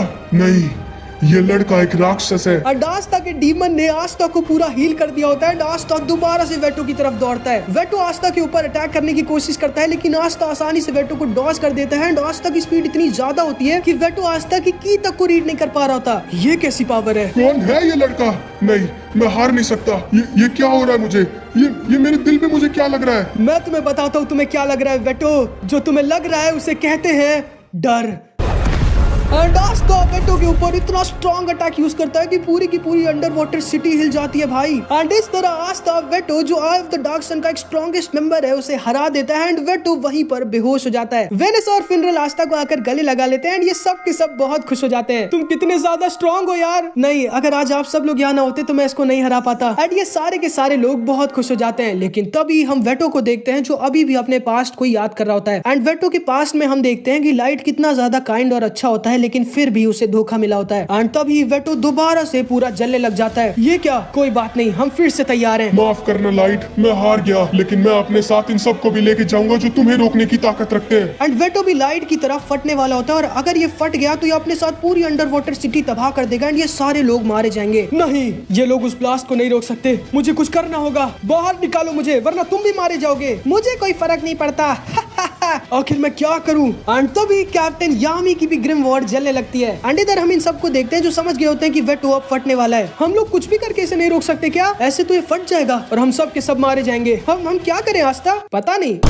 मुझे डर लग रहा है। लेकिन तभी इन लोगों के पीछे आ जाते हैं हमारे कैप्टन यामी। कैप्टन यामी, मैं तुम गधों से माफी नहीं मांगने वाला इतना लेट आने के लिए। एक मिनट, इनको बुरा लग रहा है क्या? ओ मेरे बच्चों, अच्छा हुआ तुम दोनों ठीक हो। मुझे पता था ये आदमी स्ट्रॉन्ग है, लेकिन इतना स्ट्रॉन्ग? एंड असल में कैप्टन यामी की भी एक नई स्पेल अनलॉक हो गई होती है और भाई कैप्टन यामी की ये नई स्पेल इनकी स्ट्रॉन्गेस्ट स्पेल होती है जो डायमेंशंस तक को काट सकती है। मतलब तुम लोग समझ पा रहे हो कितनी ज्यादा स्ट्रॉन्ग स्पेल अनलॉक हुई है कैप्टन यामी की। कैप्टन यामी, मैं भी आपकी हेल्प करना चाहता हूँ। चुप रहो और साइड हटो, तुमने वैसे भी बहुत कर लिया आस्था, अब मेरी बारी है। एंड यामी सर वेटो की तरफ आगे बढ़ते हैं। माफ करना तुम्हारा जो भी नाम है, भले ही तुम्हारी कितनी भी सैड बैक स्टोरी है, लेकिन आज मैं तुम्हें फटने नहीं दे सकता क्योंकि ये सारे के सारे गधे भी यहाँ पर हैं और इनको कुछ करने से पहले तुम्हें मुझसे निपटना होगा। एंड यामी सर अपनी तलवार को हवा में उठा लेते हैं एंड अपना नया और स्ट्रॉन्गेस्ट अटैक यूज करने वाले होते हैं, dark magic dimension slash. And भाई यामी सर अपने इस अटैक से वेटो के साथ साथ डायमेंशंस तक बीच से काट देते हैं। भाई अलविदा वेटो, अब नर्क में मिलते हैं। एंड वेटो वहीं पर नीचे आकर गिर जाता है और वहीं पर खत्म हो जाता है। ये सारे के सारे लोग बहुत खुश हो जाते हैं और एक एक कर यामी सर को गले लगाने लगते हैं। एक मिनट, ये नीले बाल वाली लड़की कौन है? आप सबका बहुत बहुत शुक्रिया हम सबको बचाने के लिए। कोई बात नहीं, अब ये बताओ मैजिक स्टोन कहाँ है? अच्छा मैजिक स्टोन, लेकिन वो क्या होता है?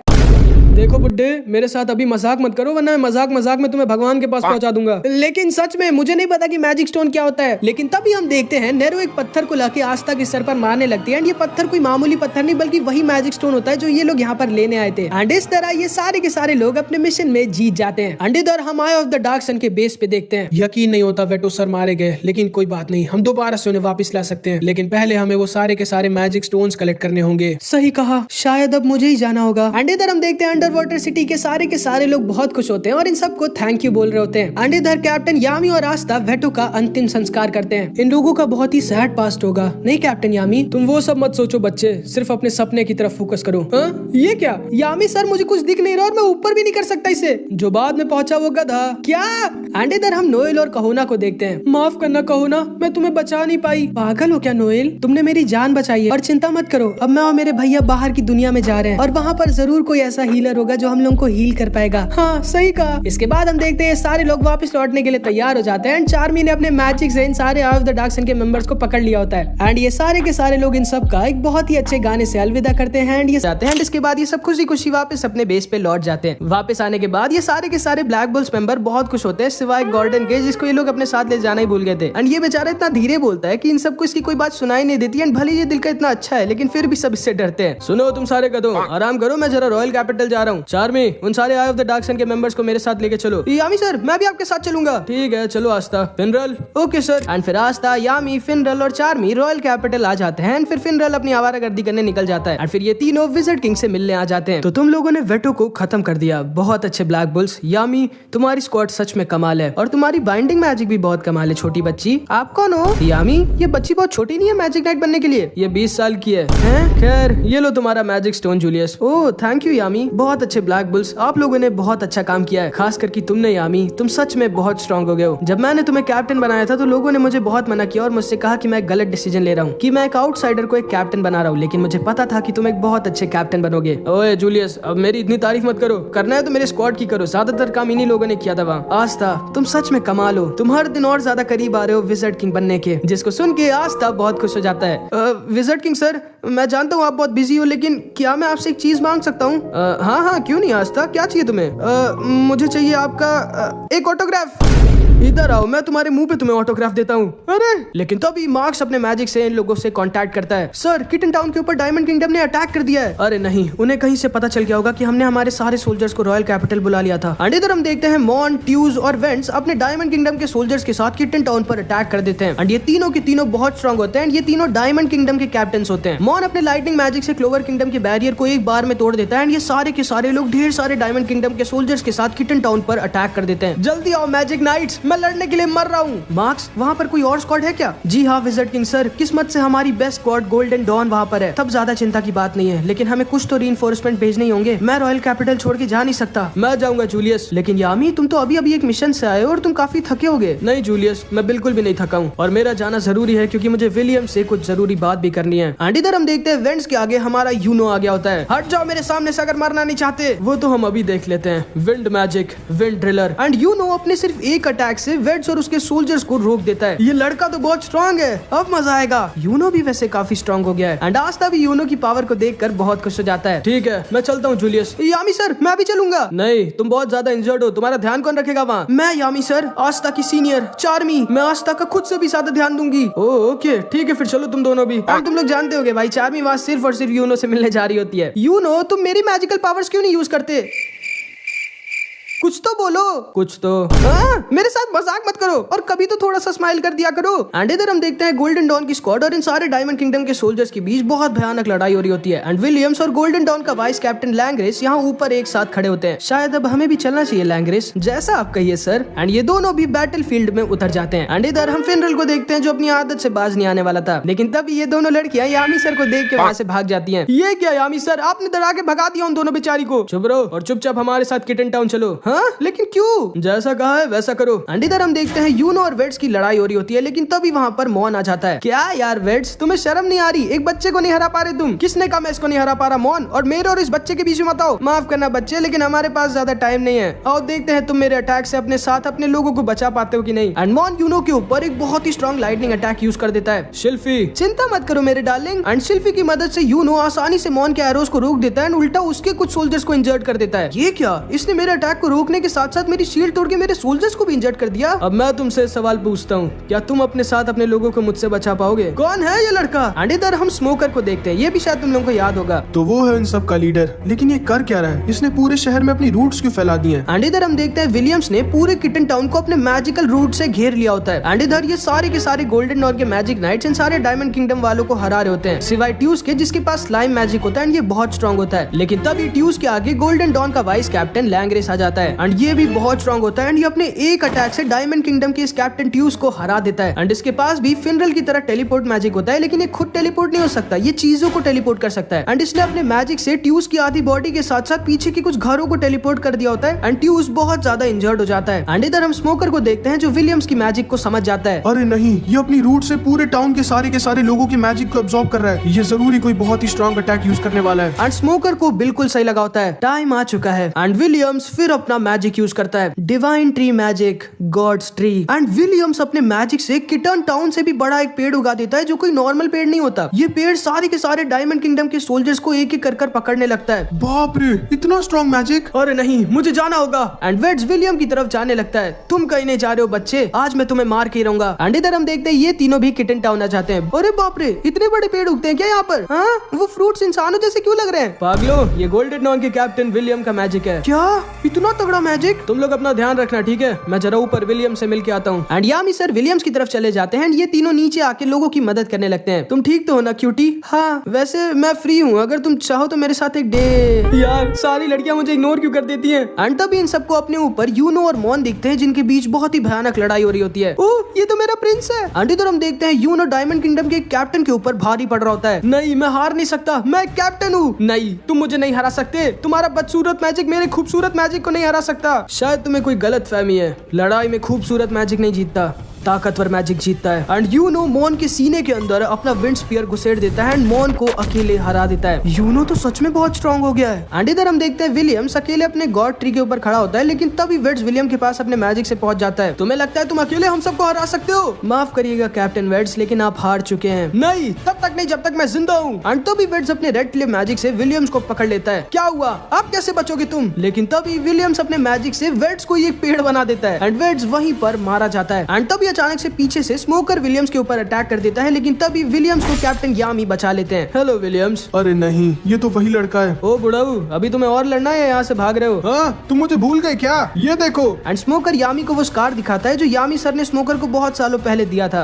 मुझे तुम्हारा सीना देखने का कोई शौक नहीं, जल्दी बताओ लड़ना है या नहीं? नहीं, मैं इतना पागल नहीं हूँ कि मैं तुमसे अकेले लड़ूं। एंड तभी स्मोकर अपने कुछ और साथियों के साथ वापस डायमंड किंगडम भाग जाता है। एंड अब सिर्फ कैप्टन यामी और कैप्टन विलियम्स यहाँ पर ऊपर खड़े होते हैं। एंड तभी कैप्टन यामी विलियम से बोलते हैं, विलियम्स मुझे तुमसे कुछ बात करनी है। हाँ हाँ क्या हुआ यामी? देखो विलियम्स, हम दोनों एक दूसरे को बहुत सालों से जानते हैं। हमने कई लड़ाइयाँ साथ में लड़ी है, कई बार मरते मरते बचे हैं और हमने एक दूसरे की जान कई बार बचाई है। इसलिए भले ही तुम मुझे अपना दोस्त मानो ना मानो, लेकिन मैं तुम्हें अपना दोस्त मानता हूँ। इसीलिए मैं तुम्हारे साथ जबरदस्ती नहीं करना चाहता। आखिर कहना क्या चाहते हो तुम यामी? मैं जानता हूँ तुम्हारे पास ट्री मैजिक है, लाइट मैजिक नहीं, लेकिन तुम्हारी आवाज, तुम्हारी बॉडी, यहाँ तक कि तुम्हारी की, सब कुछ आई ऑफ द डार्क सन के लीडर लाइट से मैच करती है। ओह, तो तुम्हें शक है कि मैं आई ऑफ द डार्क सन का लीडर लाइट हूँ? हाँ, मैं जानता हूँ तुमने आज तक अपना चेहरा किसी को नहीं दिखाया विलियम्स, लेकिन आज मैं चाहता हूँ कि तुम मुझे अपना चेहरा दिखाओ। एंड ये दोनों एक दूसरे को घूरने लगते हैं। एंड इधर हम यूनो को देखते हैं जो नीचे आस्था से मिलने आ जाता है। फिनरल को लगता है कि यूनो तो गोल्डन डॉन का है, तो वो यहाँ नीचे आस्था को चिढ़ाने आया होगा, लेकिन हम तो जानते हैं कि यूनो ऐसा नहीं होता। आस्था, मैंने सुना कि तुमने एक आई ऑफ द डार्क सन के स्ट्रॉन्गेस्ट मेंबर को हरा दिया। तुम तो सच में काफी स्ट्रॉन्ग हो गए हो। हाँ, वैसे तुम भी बहुत स्ट्रॉन्ग हो गए हो यूनो, लेकिन विज़र्ड किंग तो मैं ही बनूंगा।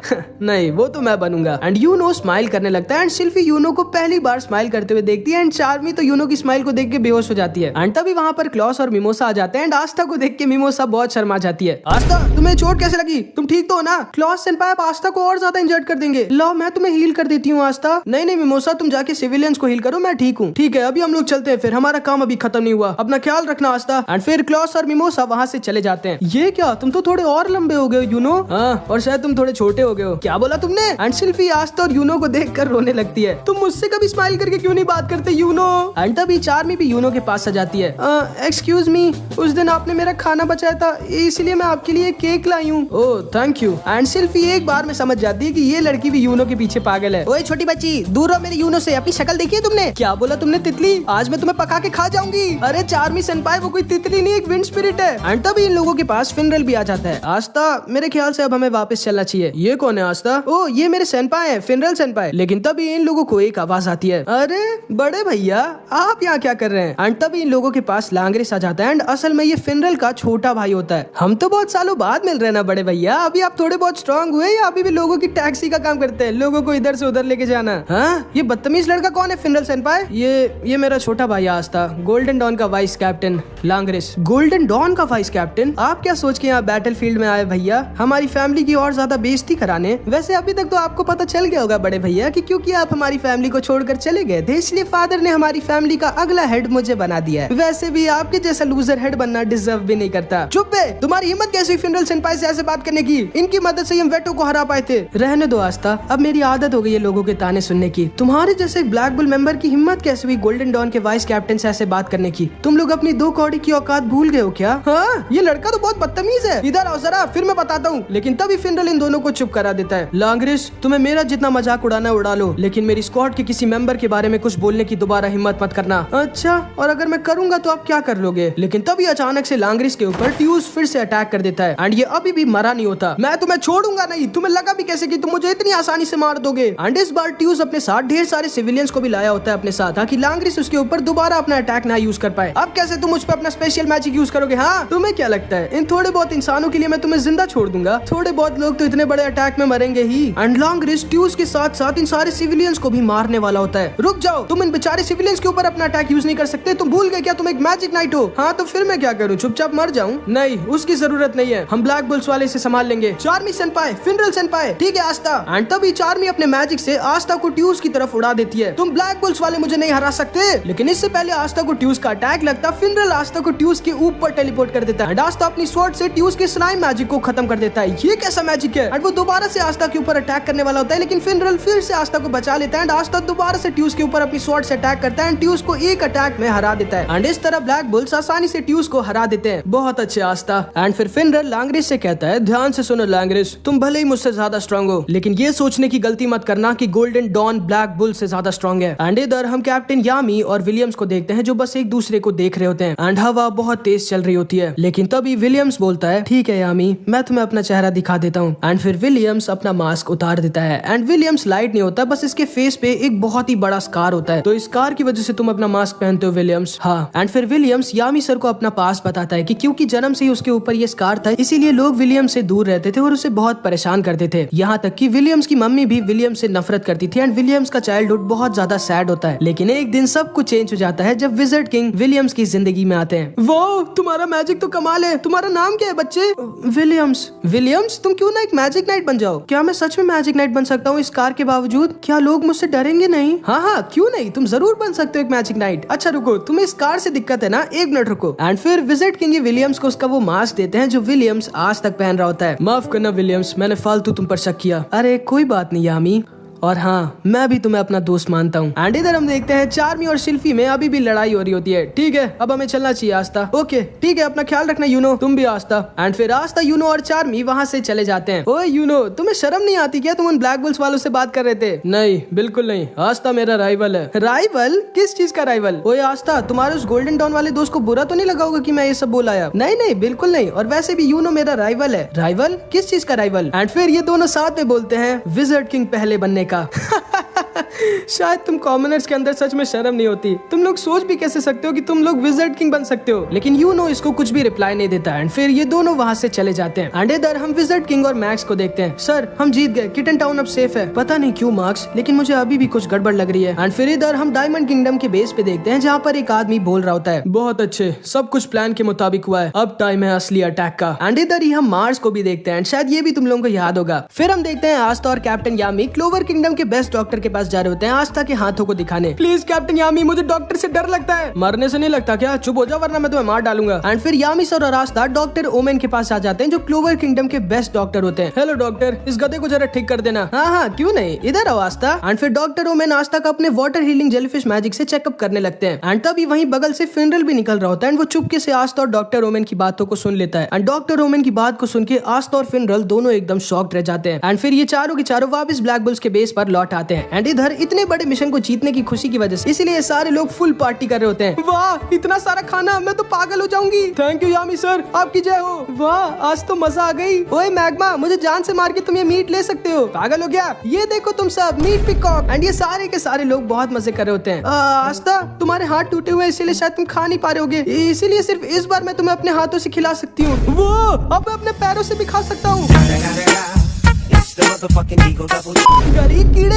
एंड फिर ये लोग साथ में बहुत मजे करते हैं, लेकिन तभी आस्था वहाँ से जाने लगता है। ठीक है गाइस, अब मैं चलता हूँ, आप लोग पार्टी करो। एंड फिर आस्था वहाँ से चला जाता है। आज आस्था इतना दुखी दुखी क्यों लग रहा है? हाँ मुझे भी, कहीं उसको भूख तो नहीं लगी है? चिंता मत करो तुम सब, आस्था बहुत स्ट्रांग है, उसे कुछ नहीं हुआ है। लेकिन फिर भी नोएल को आस्था की चिंता होने लगती है। लेकिन तभी फिनरल खड़ा होता है और इन सब से बोलता है, मुझे आप सबको कुछ बताना है। एंड फिनरल इन सबको वो बात बता देता है जो उसने डॉक्टर ओमेन और आस्था के बीच चुपके से सुनी थी। माफ करना आस्था, वेटो ने तुम्हारे हाथों के ऊपर एक बहुत ही एंशिएंट और अनब्रेकेबल कर्स का यूज किया है और तुम्हारे हाथों की हड्डियां पूरी तरह से चकनाचूर हो चुकी हैं। मैं कहना तो नहीं चाहता, लेकिन अब तुम्हारे हाथ कभी नहीं ठीक हो सकते। एंड असल में आस्था के दोनों हाथ खराब हो गए होते हैं। एंड आस्था अब दोबारा कभी अपने हाथों का यूज नहीं कर सकता, मतलब वो अपनी स्वॉर्ड तक को अब यूज नहीं कर सकता। एंड इस चीज को सुनते ही ये सारे के सारे लोग एकदम शॉक्ड रह जाते हैं। अरे नहीं, अब हम कुछ नहीं कर सकते। आखिर ऐसा क्यों हुआ? उस बेचारे के पास कभी मैजिक नहीं था और जब उसको फाइनली उसकी स्वॉर्ड मिली तो उसके साथ ये हो गया। आस्था। एंड ये सारे के सारे लोग बहुत दुखी हो जाते हैं। एंड इधर हम आस्था को देखते हैं जो चुपचाप बैठकर बस ये सोच रहा होता है कि आखिर उसके साथ ऐसा क्यों हुआ और क्या वो बिना हाथों के यूनो को कभी हराकर विज़र्ड किंग बन पाएगा। एंड ये सारे के सारे लोग छुप के आस्था को देख रहे होते हैं। आस्था रो रहा है क्या?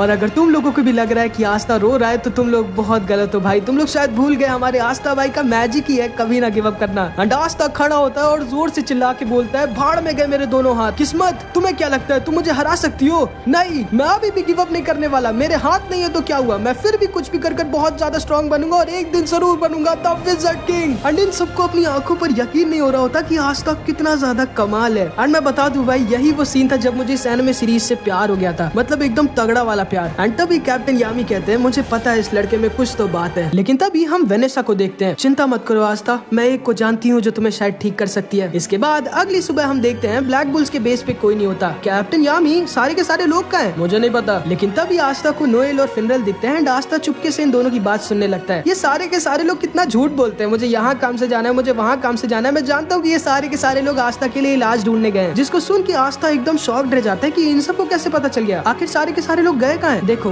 गॉच और गोल्डन रॉयल लाइब्रेरी गए हैं आस्था के लिए कुछ इलाज ढूंढने। लक और मैग्मा डायमंड किंगडम चले गए हैं वहाँ के बेस्ट डॉक्टर के पास। एंड चार्मी और ग्रे दुनिया के सबसे खतरनाक फॉरेस्ट में गए हैं आस्था के लिए कुछ जड़ी बूटी लेने। एंड इन सब की बातों को सुन के आस्था सोच रहा होता है कि ये सारे लोग आखिर उसके लिए इतनी मेहनत क्यों कर रहे हैं? किसको लगा था कि हमें आस्था के लिए इतनी मेहनत करनी पड़ेगी? सही कहा, जबकि आस्था एक पागल, एक बुद्धू और एक मैजिकलेस गधा है जिसके पास बिल्कुल भी दिमाग नहीं है। एंड आस्था को उसके पास याद आने लगता है जब सारे लोग उसका मजाक उड़ाया करते थे, तुम्हारे पास मैजिक नहीं है, जिंदगी में कुछ नहीं कर सकते, तुम्हारे पास मैजिक नहीं है।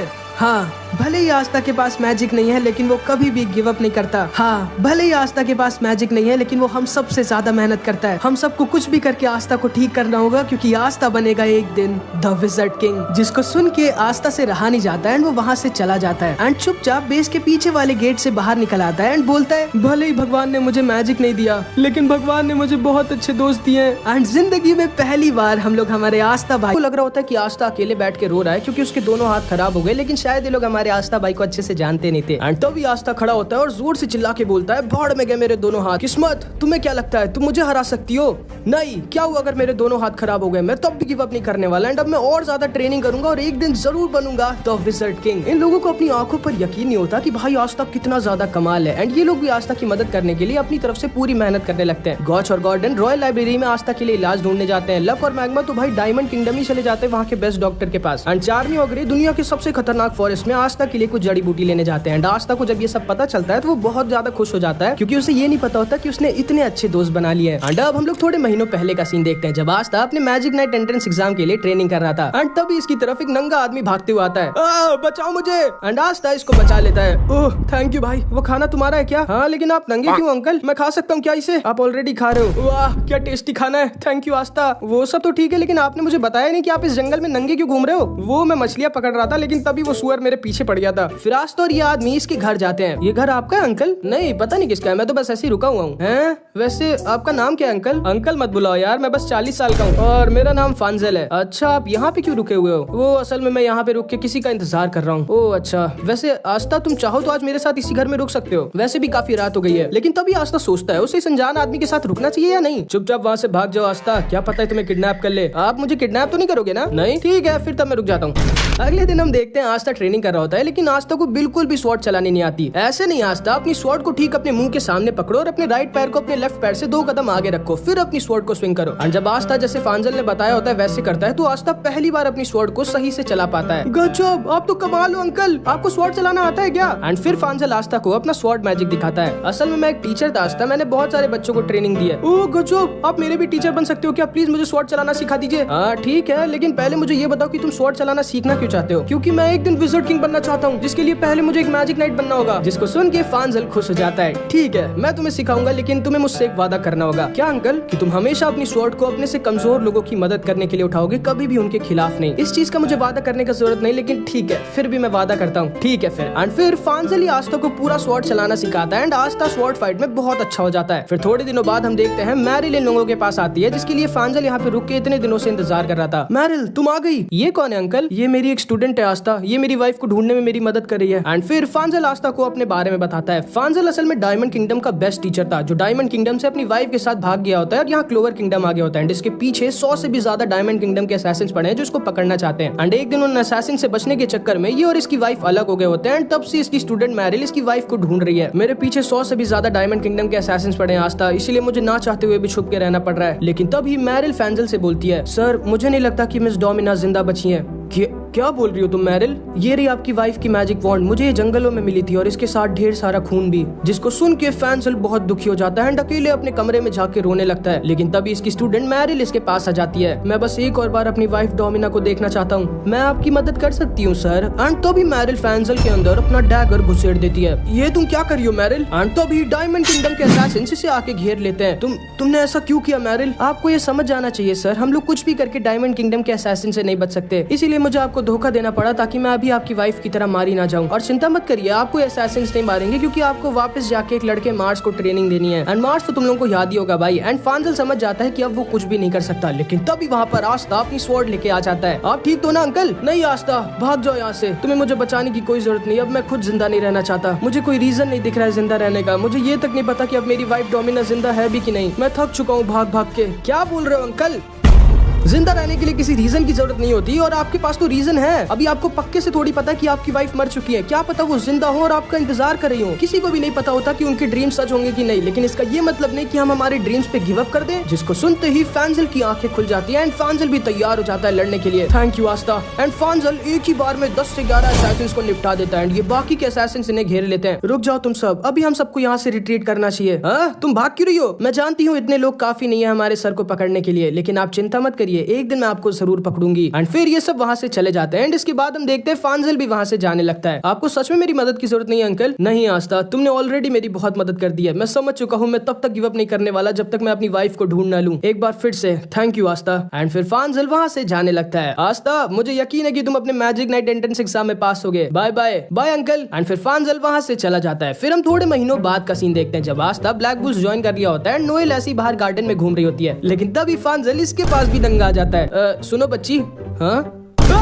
नोएल इसको देख के तुरंत ही वापस अपने बेस पे भागती है एंड यामी सर के पीछे जाके छुप जाती है। एंड फांजल भी इसके पीछे पीछे ब्लैक बुल स्क्वाड के बेस में घुस जाता है, जहाँ पे ब्लैक बुल्स वाले बढ़िया से इसका स्वागत करते हैं। अरे मेरी बात तो सुनो, अब तुम्हारी बात सीधे पुलिस सुनेगी। फिनरल, पुलिस को फोन करो। ओके यामी सर। अरे मेरी बात तो सुनो कोई। हाँ अंकल, आप यहाँ क्या कर रहे हो? एंड तभी वहाँ पर आस्था आ जाता है। अरे वाह आस्था, तुम एक मैजिक नाइट बनी गए। एंड फिर ये लोग फांजल को छोड़ देते हैं। तब ये सबको बताता है कि इसके सारे कपड़े चोरी हो गए थे। ओए, मुझे ऐसा क्यों लग रहा है कि मैं तुमसे पहले मिल चुका हूँ? नहीं तो वैसे नोएल, मुझे तुमसे ये पूछना था कि ये वॉन्ड तुम्हें कहाँ से मिली? मैं पक्के से बता सकता हूँ कि ये मेरी वाइफ डोमिना ने ही बनाई है। डोमिना? लेकिन मुझे तो ये ब्लैक मार्केट पे कोड नाम की औरत ने दिया है। हाँ, मेरी वाइफ का नाम डोमिना कोडी है। एंड फांजल खुशी के मारे रोने लगता है क्योंकि फाइनली उसको उसकी वाइफ मिल गई होती है। Congrats uncle. फिनरल, इसको तुरंत ब्लैक मार्केट लेके जाओ। लेकिन तभी अचानक से इन लोगों के बेस पे कोई अटैक कर देता है। अरे नहीं, लगता है डायमंड किंगडम के असैसिन्स ने मुझे ढूंढ लिया। अब इन सालों को मैं छोड़ूंगा नहीं। एंड इधर हम मैरिल और इनकी पूरी डायमंड किंगडम की असैसिन आर्मी को देखते हैं, जिनको पता ही नहीं होता कि इन लोगों ने कहां पर अटैक कर दिया है। सर, आप जल्दी से मुझे ब्लैक मार्केट भेजिए, मुझे पता है कि डोमिना कहाँ है, मैं उन्हें लेके आती हूँ। एंड याद नहीं अपना टेलीपोर्टेशन मैजिक यूज करता है एंड मैरिल भी ब्लैक मार्केट चली जाती है। एंड इधर हम देखते हैं ब्लैक बुल्स के बेस के आसपास नोएल एक वाटर बैरियर बना देती है। इन्हें लगता है कि एक मामूली से वाटर बैरियर से खुद को हम 100 से भी ज्यादा असैसिन से बचा सकते हैं। सारे लोग अटैक करो। ये सारे डायमंड किंगडम के असैसिन इनके ऊपर अटैक कर देते हैं, लेकिन तभी बाहर निकल आते हैं लक और मैग्मा। इतने सारे सोल्जर्स, अब मजा आएगी। किसने मेरे बेस पे अटैक किया बे? Dark magic, dark slash. And black bulls वाले लोगों को कुत्ता बना के मारने लगते हैं। अरे बाप रे, ये तो पागलों की स्क्वाड ब्लैक बुल्स है। एक मिनट, अब मैं समझा, इन लोगों ने वाटर बैरियर हमसे बचने के लिए नहीं, इनके बेस को खुद से बचाने के लिए बनाया है। सही कहा। एंड तभी इनके कमांडर को ग्रे पकड़ लेता है। एंड इधर हम देखते हैं फांजल और इसकी वाइफ फाइनली इतने महीनों बाद मिलते हैं। इसकी वाइफ बढ़िया से बैंड बजा रही होती है फांजल की। इतना टाइम लग गया तुम्हें मुझे ढूंढने में, आलसी आदमी। तो मुझे तुम्हारी बहुत याद आई फांजल। एंड तभी वहाँ पर मैरिल भी आ जाती है। अंकल, ये धोखेबाज लड़की यहीं पे? नहीं आस्था, मैरिल धोखेबाज नहीं है। मैं कोई धोखेबाज नहीं हूँ, मैं बस सही मौके का इंतजार कर रही थी। आज जब मैंने देखा कि टीचर ब्लैक बुल्स के बेस पे हैं, तभी मैंने अपने सारे के सारे असैसिन्स के साथ तुम्हारे बेस पे अटैक करवा दिया, क्योंकि मुझे पता है तुम्हारे कैप्टन यामी अकेले ही पूरी असैसिन आर्मी को हरा सकते हैं। और अब तक तो सारे के सारे हार भी गए होंगे, जिसका मतलब है कि अब आप दोनों सेफ हैं। एंड मैरिल को बिल्कुल सही लगा होता है, इन सब ने मिलकर सारे डायमंड किंगडम के असैसिन्स को पकड़ लिया होता है। एंड अभी जाके कैप्टन यामी को याद आता है कि फांजल कौन था। अरे हाँ, याद आया, वो आदमी फांजल क्रूगर था, एक टाइम का डायमंड किंगडम का स्ट्रॉन्गेस्ट जनरल। इसका मतलब है कि हमने डायमंड किंगडम के जनरल की मदद की है यामी सर। ओए गॉड, किसी को भी ये बताना मत, ठीक है? ठीक है, लेकिन बदले में मुझे मैरी के साथ 1 हफ्ते की छुट्टी चाहिए। ठीक है, जाओ। एंड इधर हम देखते हैं ये तीनों खुशी खुशी वहाँ से जाने लगते हैं। थैंक यू आस्था, मैं तुम्हारा एहसान कभी भी नहीं भूलूंगा। कोई बात नहीं सर, आपने भी मुझे स्वॉर्ड चलानी सिखाई थी और आपकी वजह से मैं एक मैजिक नाइट बन पाया हूँ। अपना ध्यान रखना आस्था, और हाँ, विज़र्ड किंग जरूर बनना, पक्का। एंड फिर ये तीनों वहाँ से खुशी खुशी चले जाते हैं। एंड अब हम आज के टाइम पे आते हैं। हम नोएल और फिनरल को देखते हैं, जो इन दोनों के पास आए होते हैं आस्था के हाथ का इलाज ढूंढने। यकीन नहीं होता, आस्था के साथ ये क्या हो गया। हमें कुछ तो करना ही होगा। मुझे पता है, पूरी दुनिया में सिर्फ एक ही ऐसी औरत है जो दुनिया के सारे कर्ज को ठीक कर सकती है। कौन? Queen of witches. विचेस मतलब तो चुड़ैल होता है। हाँ, अब आस्था के हाथ को सिर्फ क्वीन ऑफ विचेस ही ठीक कर सकती है, जो कि बहुत ही ज्यादा स्ट्रॉन्ग है। कुछ लोग तो उन्हें विज़र्ड किंग के बराबर मानते हैं। एक मिनट, विच तो वेनेसा सेनपाई भी हैं। हाँ, अब याद आया, वेनेसा सेनपाई भी सुबह से गायब है। कहीं वो भी विचेस फॉरेस्ट में क्वीन ऑफ विचेस के पास तो नहीं गई है? पूरे विचेस फॉरेस्ट में मैं और वेनेसा ही 2 ऐसी विचेस थी जो वहाँ से भाग पाई थी। वहाँ पे विचेस के अलावा किसी और का जाना बिल्कुल मना, और एक आदमी का जाना तो पाप है वहाँ। अगर उन्होंने किसी भी और को देख लिया तो उनका मरना पक्का है। लेकिन फिर भी हमें उनके पास जाना होगा आस्था के लिए। ठीक है, फिर मैं भी तुम लोगों के साथ चलूंगी। और मैं भी, लेकिन शायद भगवान ने हमें मौका दिया है हमारे आस्था के ऊपर के एहसान को चुकाने का। ठीक है। एंड फिर ये चारों ब्लैक बुल्स के बेस पे जाते हैं एंड आस्था को पकड़ लेते हैं। ओ, मुझे किडनैप कर कहाँ लेके जा रहे हो? कहाँ जा रहे हैं हम लोग? फांजल अंकल, आप क्या करो? इसको चुप कराओ कोई। टीचर, इसकी जीप काट दूं क्या मैं? नहीं, उसकी जरूरत नहीं है मैरिल। एंड फांजल अपने मैजिक से आस्था का मुंह बंद कर देता है एंड ये सब के सब एक साथ विचेस फॉरेस्ट की तरफ जाने लगते हैं। एंड इधर हम वेनेसा को देखते हैं, जो सच में विचेस फॉरेस्ट ही आई होती है। क्वीन, मैं आ गई हूँ, दरवाजा खोलो। एंड तब ये दरवाजा अपने आप खुलता है एंड क्वीन के मैजिक रोज वेनेसा को क्वीन के पास लेके आ जाते हैं। तो तुम वापस लौट आई वेनेसा, तुम्हारी हिम्मत कैसे हुई थी बिना मेरे परमिशन के भागने की? एंड फिर हम वेनेसा के पास्ट को देखते हैं कि कैसे क्वीन वेनेसा को जब से वो पैदा हुई थी तब से उसने केज में बंद करके रखा था। प्लीज मुझे बाहर जाने दीजिए क्वीन। नहीं वेनेसा, मुझे भविष्यवाणी से पता चला है कि तुम्हारे अंदर एक ऐसी मैजिकल पावर जन्म लेगी जो खुद किस्मत को बदल सकेगी। तुम यहाँ से तब तक नहीं बाहर निकल सकती जब तक तुम उस पावर को अवेकन न कर लो। लेकिन मैंने बहुत कोशिश की, मेरे अंदर कोई भी ऐसी पावर नहीं है। प्लीज मुझे बाहर जाने दीजिए क्वीन। नहीं वेनेसा, अब दोबारा कभी मुझसे ये मत कहना, ये मेरा ऑर्डर है। इस चीज को जितना जल्दी तुम मान लोगी वेनेसा, उतना ज्यादा खुश रहोगी। यही तुम्हारी किस्मत है वेनेसा, इस केज में रहना जब तक तुम अपनी पावर को अवेकन नहीं कर लेती। एंड फिर क्वीन वहाँ से चली जाती है एंड वेनेसा इसी केज के अंदर 17 सालों तक रहती है। उसने आज तक बाहर की दुनिया देखी नहीं होती है एंड वेनेसा ने अपनी किस्मत को मान लिया होता है और उसने मान लिया होता है कि वो कुछ भी करके इस केज से बाहर निकल ही नहीं सकती। लेकिन तभी एक दिन अचानक से वेनेसा को कुछ विचेस के चिल्लाने की आवाज आती है। भागो, एक आदमी, ये आदमी कहाँ से आया, भागो, जल्दी भागो। एंड तभी अचानक से वेनेसा जिस कैसल में बंद थी वो कैसल पूरा टूट जाता है एंड वेनेसा के सामने खड़े होते हैं हमारे कैप्टन यामी। एंड जिंदगी में पहली बार वेनेसा क्वीन के अलावा किसी दूसरे इंसान को देखती है। क्या यार, रास्ता भूल गया हूँ मैंने तो बस बाहर जाने का रास्ता ही पूछा था। ये सारी लड़कियां मेरे जान के पीछे क्यों पड़ गई, खास करके वो बुढ़िया। मुझे दोबारा उससे लड़ाई नहीं करनी चाहिए। क्या ये आदमी क्वीन से लड़के जिंदा बच गया, लेकिन कैसे? ओए लड़की, बाहर जाने का रास्ता बता सकती हो क्या तुम मुझे? मैं क्वीन के अलावा किसी और से बात नहीं कर सकती। लेकिन तुम तो अभी मुझसे बात कर रही हो। वैसे तुम इस केज में क्या कर रही हो? क्वीन ने मुझे इस केज में बंद करके रखा है। मैं यहाँ से तब तक बाहर नहीं निकल सकती जब तक मैं अपनी स्पेशल पावर अनलॉक न कर लूँ। तुम्हारी क्वीन तो सच में एक चुड़ैल है। चलो कोई बात नहीं, आज तुम थोड़ी सी लकी हो गई, तुम्हारी फ्रीडम तुम्हारे सामने है। चलो मेरे साथ। नहीं, मैं नहीं आ सकती, मेरी किस्मत में यहीं पे रहना है। किस्मत, वो तो बड़ी कमीनी चीज होती है। मैं तो वो करता हूँ जो मेरा मन करता है, चाहे उसके लिए मुझे मेरी किस्मत कोई क्यों ना बदलना पड़े। ठीक है लड़की, तुम यहीं पे अपनी पूरी जिंदगी रहो। तुमने अपने बाहर की खूबसूरत दुनिया को देखने का मौका मिस कर दिया। एंड फिर यामी सर वहाँ से जाने लगते हैं। आखिर मैं क्या करूँ? एंड वेनेसा के दिमाग में बस कैप्टन यामी की ही बात गुजरी होती है। मैं तो वो करता हूँ जो मेरा मन करता है, चाहे उसके लिए मुझे मेरी किस्मत कोई क्यों ना बदलना पड़े। एंड वेनेसा समझ जाती है कि उसको क्या करना है। वो समझ जाती है भगवान ने उसे एक मौका दिया है जो बहुत कम लोगों को मिलता है। एंड वेनेसा मन में पूरी हिम्मत भर के एक बहुत बड़ा डिसीजन ले लेती है एंड वो उस कैसल से कैप्टन यामी के साथ भाग जाती है। एंड ये डिसीजन वेनेसा की लाइफ का बेस्ट डिसीजन था।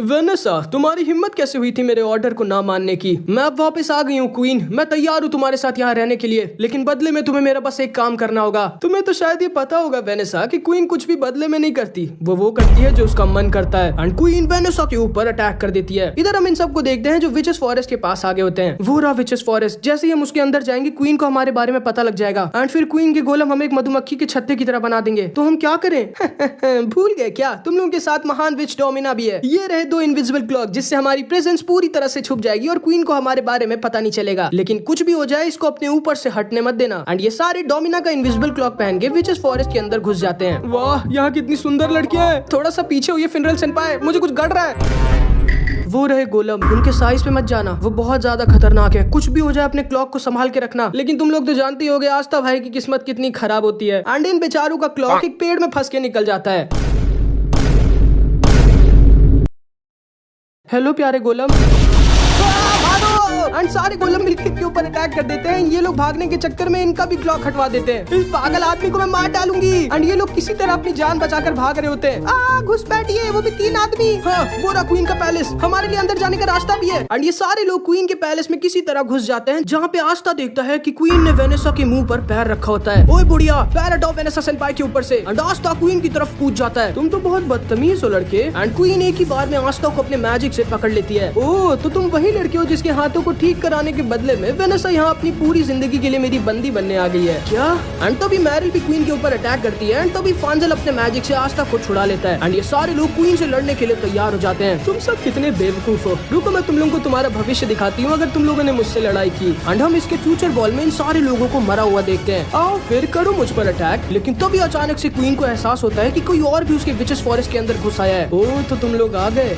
आई of the dark sun. And हम eye of the dark sun के ढेर सारे मेंबर्स और फाना को देखते हैं जो क्वीन के ऊपर अटैक करके यहाँ वाले मैजिक स्टोन को लेने आए होते हैं। एंड फाना अपने फायर स्पिरिट ड्रैगन के ऊपर उड़ रही होती है। फाना मैम, मुझे पता चला है कि जिस लड़के ने वेटो को मारा था वो भी यहीं पर है। ठीक है, आज मैं उसको भी जान से मार डालूंगी। एंड फाना विचेस फॉरेस्ट पर अटैक कर देती है। इस लड़की के पास फायर स्पिरिट ड्रैगन है, इसे हराने में मुझे थोड़ी दिक्कत होगी। एंड तो भी हम देखते हैं डायमंड किंगडम वाले भी यहाँ आगे होते हैं। हम मार्स और लाड्रोस को देखते हैं। मार्स तो तुम लोगों को याद होगा, लेकिन मार्स की तरह ये लाड्रोस भी बहुत स्ट्रॉन्ग होता है। वाह, हमारा प्लान कितना कमाल है। जब आई ऑफ द डार्क सन वाले क्वीन को हरा के वो मैजिक स्टोन ले जाएंगे, तब हम लोग सारे लोगों को मार के क्वीन को अपने साथ डायमंड किंगडम ले चलेंगे। आज तो मुझे बहुत सारे लोगों को जान से मारने का मौका मिलेगा। ओह, मैं बहुत खुश हूँ। नहीं, चाहे कुछ भी हो जाए, मैं इन लोगों को एक भी इनोसेंट लड़की को यहाँ मारने नहीं दूंगा। मैं अकेले इन सबको हरा डालूंगा। और अपने हाथों के बिना तुम ऐसा करोगे कैसे आस्था? ओह, मैं तो भूल गया, मेरे हाथ ही नहीं है। एंड तभी वेनेसा भी होश में आ जाती है। आस्था, तुम यहाँ क्या कर रहे हो? आप क्या करने वाली थी? आप मेरे लिए खुद की फ्रीडम को सैक्रिफाइस करके इस क्वीन की जिंदगी भर के लिए बंदी बनने आ गई थी। पागल हो गया? मैं तो तुम्हें ठीक करवा के यहाँ से भाग जाती। वेनेसा सेनपाई, क्वीन आपके पीछे खड़ी है। ओह, सुनो क्वीन, मेरे हाथों को ठीक कर दो, बदले में मैं इन सबको हरा के तुम्हारे फॉरेस्ट को बचा लूंगा। एंड क्वीन सोचती है, वैसे तो मैं इन सबको अकेले ही हरा सकती हूँ, लेकिन ये एक अच्छा मौका है इस लड़के की एंटी मैजिक को देखने का। ठीक है लड़के, जाओ, लग जाओ अपने काम पे। एंड क्वीन एक ही बार में आस्था के दोनों हाथों को अपने मैजिक से हील कर देती है। वो मेरे दोनों हाथ ठीक हो गए। शाबाश शाबाश, बल्ले बल्ले। उल्टा बोल रहा हूँ क्या मैं? एंड ये तीनों भी आस्था को देख के बहुत खुश हो जाते हैं। फिर ये सारे लोग तैयार हो जाते हैं डायमंड किंगडम और आई ऑफ द डार्क सन वालों से एक साथ लड़ने के लिए। आस्था, मैं, डोमिनो और मारिल डायमंड किंगडम वालों के पास जा रहे हैं। तुम जाके इस फाना को संभालो, क्योंकि हम लोग इससे नहीं लड़ सकते। ठीक है अंकल, लेकिन पहले कुछ कपड़ा पहन लीजिए। एंड इधर हम देखते हैं आई ऑफ द डार्क सन वाले विचेस फॉरेस्ट की बहुत सारी लड़कियों को बंदी बना लेते हैं, लेकिन तभी वहाँ पर आस्था आके इसको बचा लेता है। तुम ठीक तो ना लड़की? इस गंदे से लड़के ने मुझे टच किया। अरे बड़ी बदतमीज लड़कियां यहाँ पे। एंड फिर आस्था, वेनेसा और फिनरल अकेले आई ऑफ द डार्क सन के सारे मेंबर्स को हरा देते हैं, लेकिन तभी फाना के ऊपर अटैक कर देती है, जिसको आस्था डिफ्लेक्ट करके वापस फाना के ऊपर भेज देता है। इधर हम देखते हैं फांजल और ये दोनों अकेले पूरे डायमंड किंगडम की आर्मी से अकेले लड़ने लगते हैं। एंड फांजल अकेले पूरी डायमंड किंगडम की आर्मी पे भारी पड़ रहा होता है। अरे कौन है ये आदमी? इनको नहीं पहचान रहे तुम लोग? ये मेरे और मार्स के टीचर, डायमंड किंगडम के एक टाइम के स्ट्रॉन्गेस्ट जनरल फांजल क्रूगर हैं, जो डायमंड किंगडम को धोखा देके के भाग गए थे। सही पहचाना तुमने लाड्रोस, इसलिए अपने टीचर की बात मानो और वापस लौट जाओ। वो तो मैं नहीं कर सकता टीचर, और वैसे भी मुझे बहुत टाइम बाद मौका मिला इतने सारे लोगों को जान से मारने का, मैं ऐसे नहीं जाने वाला। ठीक है फिर लाड्रोस, अब मेरे पास और कोई ऑप्शन नहीं है, मुझे अपने खुद के स्टूडेंट को खत्म करना होगा। एंड फांजल लाड्रोस के ऊपर अपना स्ट्रॉन्गेस्ट अटैक यूज कर देता है। मुझे बहुत दर्द हो रहा है, प्लीज मुझे मत मारिए टीचर। मजाक कर रहा हूँ। एंड फांजल एकदम शॉक्ड रह जाता है कि उसके स्ट्रॉन्गेस्ट अटैक का लाड्रोस के ऊपर कुछ असर ही नहीं होता। सॉरी टीचर, लेकिन शायद मैंने आपको बताया नहीं, मेरे ऊपर मैजिक अटैक काम कर ही नहीं सकते, क्योंकि मैं अपनी बॉडी से सारे मैजिकल अटैक्स को अब्सॉर्ब कर सकता हूँ और कभी भी उन्हें वापस भेज सकता हूँ। ये कैसी मैजिक पावर है? वैसे टीचर, वो नीचे आपकी वाइफ डोमिना है ना, देखते हैं आप उन्हें बचा पाते हो कि नहीं। Magic ledgers. एंड फांजल तुरंत ही अपनी वाइफ की तरफ भागता है एंड किसी तरह अपनी वाइफ डोमिना को बचा लेता है, लेकिन खुद बहुत ज्यादा इंजर्ड हो जाता है लाड्रोस के अटैक से। बहुत अच्छे टीचर, आपने अपनी वाइफ को बचा लिया, लेकिन अब आप कैसे बचाओगे? लाड्रोस डोमिना को खत्म करने वाला होता है। डोमिना, लेकिन तभी मार्स डोमिना को बचा लेता है। ये तुम क्या कर रहे हो मार्स? हमारा काम क्वीन को पकड़ना है, इन लोगों को मारना नहीं। लेकिन मार्स, तुम तो जानते होगे टीचर ने डायमंड किंगडम को धोखा दिया था, ये एक ट्रेटर है और हम लोग का तो काम है इन्हें मारना। तब भी तुम इनको बचाना चाहते हो और खुद एक ट्रेटर बनना चाहते हो। हाँ फाइनली आज मुझे मौका मिल ही गया तुम्हें मारने का, मैं हमेशा से तुम्हें मारना चाहता था। एंड लाड्रोस फिर मार्स और इन सबके ऊपर अटैक कर देता है एंड ये चारों किसी तरह मार्स से बच के भागते हैं। अब हम क्या करें मार्स? हम लोग लाड्रोस को कुछ भी करके नहीं हरा सकते, वो सारे मैजिकल अटैक्स को एब्जॉर्ब कर सकते हैं और जितना मैजिक को एब्जॉर्ब करेगा उतना ही ज्यादा स्ट्रॉन्ग होता जाएगा। लेकिन हाँ, लाड्रोस को हराने का सिर्फ एक ही तरीका है। क्या? Anti magic. एंटी मैजिक, हमें इसको तुरंत ही आस्था के पास लेके जाना होगा। आस्था? वो यहीं पे है क्या? हाँ, मेरे पीछे आओ। एंड फिर ये लोग लाड्रोस को अपने पीछे पीछे लेके आस्था के पास जाने लगते हैं। एंड इधर हम फाना को देखते हैं जो अपने ओरिजिनल फॉर्म में आ गई होती है एंड इसके आसपास इतनी ज्यादा गर्मी होती है कि इनका कोई भी अटैक इसके ऊपर काम ही नहीं कर रहा होता। एंड अगर आस्था इसके ज्यादा पास गया तो वो तुरंत ही भस्म हो जाएगा। अब हम क्या कर सकते हैं? इसे हराने का कोई तरीका ही नहीं है, क्योंकि हम लोग तो इसके आसपास भी नहीं जा सकते। एंड फाना को अभी सिर्फ अपना पास्ट याद आ रहा होता है जब इंसानों ने लाइट और इन सबको धोखा दिया था। एंड हम तो फर्स्ट विजिट किंग की भी झलक को देखते हैं। तुम इंसानों को मैं छोड़ूंगी नहीं। अरे पहले बताओ तो हम लोगों ने किया क्या, पागल लड़की? एंड फाना इन लोगों की तरफ आगे बढ़ने लगती है एंड ये सारे के सारे लोग मारे जाते हैं अगर सही टाइम पे नोएल वहाँ पे ना आई होती। लेकिन इसका ड्रैगन इतना ज्यादा गर्म होता है कि नोएल के वाटर बैरियर का तुरंत ही पूरा पानी भाप बन जाता है और ये सारे लोग किसी तरह अपनी जान बचा के भागते हैं। लेकिन तब ये आस्था नोएल से बोलता है, नोएल अपना स्ट्रॉन्गेस्ट अटैक यूज करो, अभी तुम्हें मुझे सिखाने की जरूरत नहीं है गधे। एंड फिर नोएल फाना के ऊपर अपना strongest attack water dragon God का यूज करती है, जो खुद ही जाके फाना के फायर स्पिरिट को पकड़ लेता है एंड थोड़ी देर के लिए सही, लेकिन फाना का ड्रैगन थोड़ा ठंडा और कमजोर हो जाता है। अभी आस्था एंड फिनरल और वेनेसा आस्था को हवा में लॉन्च कर देते हैं जैसे इन्होंने वेटो के टाइम पे किया था। एंड आस्था फाना के फायर स्पिरिट ड्रैगन के आर पार अपनी तलवार लेके निकल जाता है एंड फाना नीचे आकर गिर जाती है। हमने तुम्हें पूरी तरह से घेर लिया है फाना। लेकिन तभी इसका ड्रैगन आस्था के ऊपर अटैक करने वाला होता है। आस्था, फैंजल अंकल, आप इस मार्स के साथ क्या कर रहे हो? ये हमारा दुश्मन है, जल्दी इस लड़की के अटैक को हमारी तरफ डिफ्लेक्ट करो। एंड आस्था फाना के अटैक को इन लोगों की तरफ डिफ्लेक्ट कर देता है एंड फांजल इनके अटैक को लाड्रोस के ऊपर मार देता है, जो इतने ज्यादा स्ट्रॉन्ग मैजिक अटैक को अचानक से झेल नहीं पाता और दूर जाकर गिर जाता है। अरे फांजल अंकल, आप हमारे दुश्मन के साथ क्या कर रहे हो? ये हमारा दुश्मन नहीं है आस्था, खैर हमें इस लड़की का क्या करना है? एंड तभी मार्स फाना को देखता है एंड एकदम शॉक्ड रह चाहता है। और अगर तुम लोगों को मार्स की बैक स्टोरी याद होगी तो तुम लोगों को याद होगा कि अपने आखिरी टेस्ट में मार्स ने हिनाटा को मार दिया था, जिससे वो बहुत ज्यादा प्यार करता था। लेकिन असलियत में ये फाना कोई और नहीं बल्कि हिनाटा ही होती है। हिनाटा! एंड फाना को भी अचानक से उसका असली नाम सुन के थोड़ा सा अजीब सा लगता है एंड उसको अपने पास की थोड़ी सी झलक दिखती है। हिनाटा, पहचानो मुझे, मैं मार्स हूँ, मैं तुम्हें नहीं जानती। एंड फाना मार्स के ऊपर अटैक करने लगती है, लेकिन मार्स इसका अटैक को डॉज नहीं कर रहा होता। ये क्या कर रहे हो तुम? मैंने हिनाटा को धोखा दिया था, मुझे कोई फर्क नहीं पड़ता अगर हिनाटा मुझे जान से मार भी दे। तभी आस्था मार्स को एक जोर का तमाचा मार देता है। पागल हो गया तुम? अगर तुम हिनाटा से प्यार करते हो तो ये तुम्हारी जिम्मेदारी उसे बचाने की, ना तो खुद मरने की। एंड मार्स समझ जाता है कि आस्था सही कह रहा है। तुम सही कह रहे हो आस्था।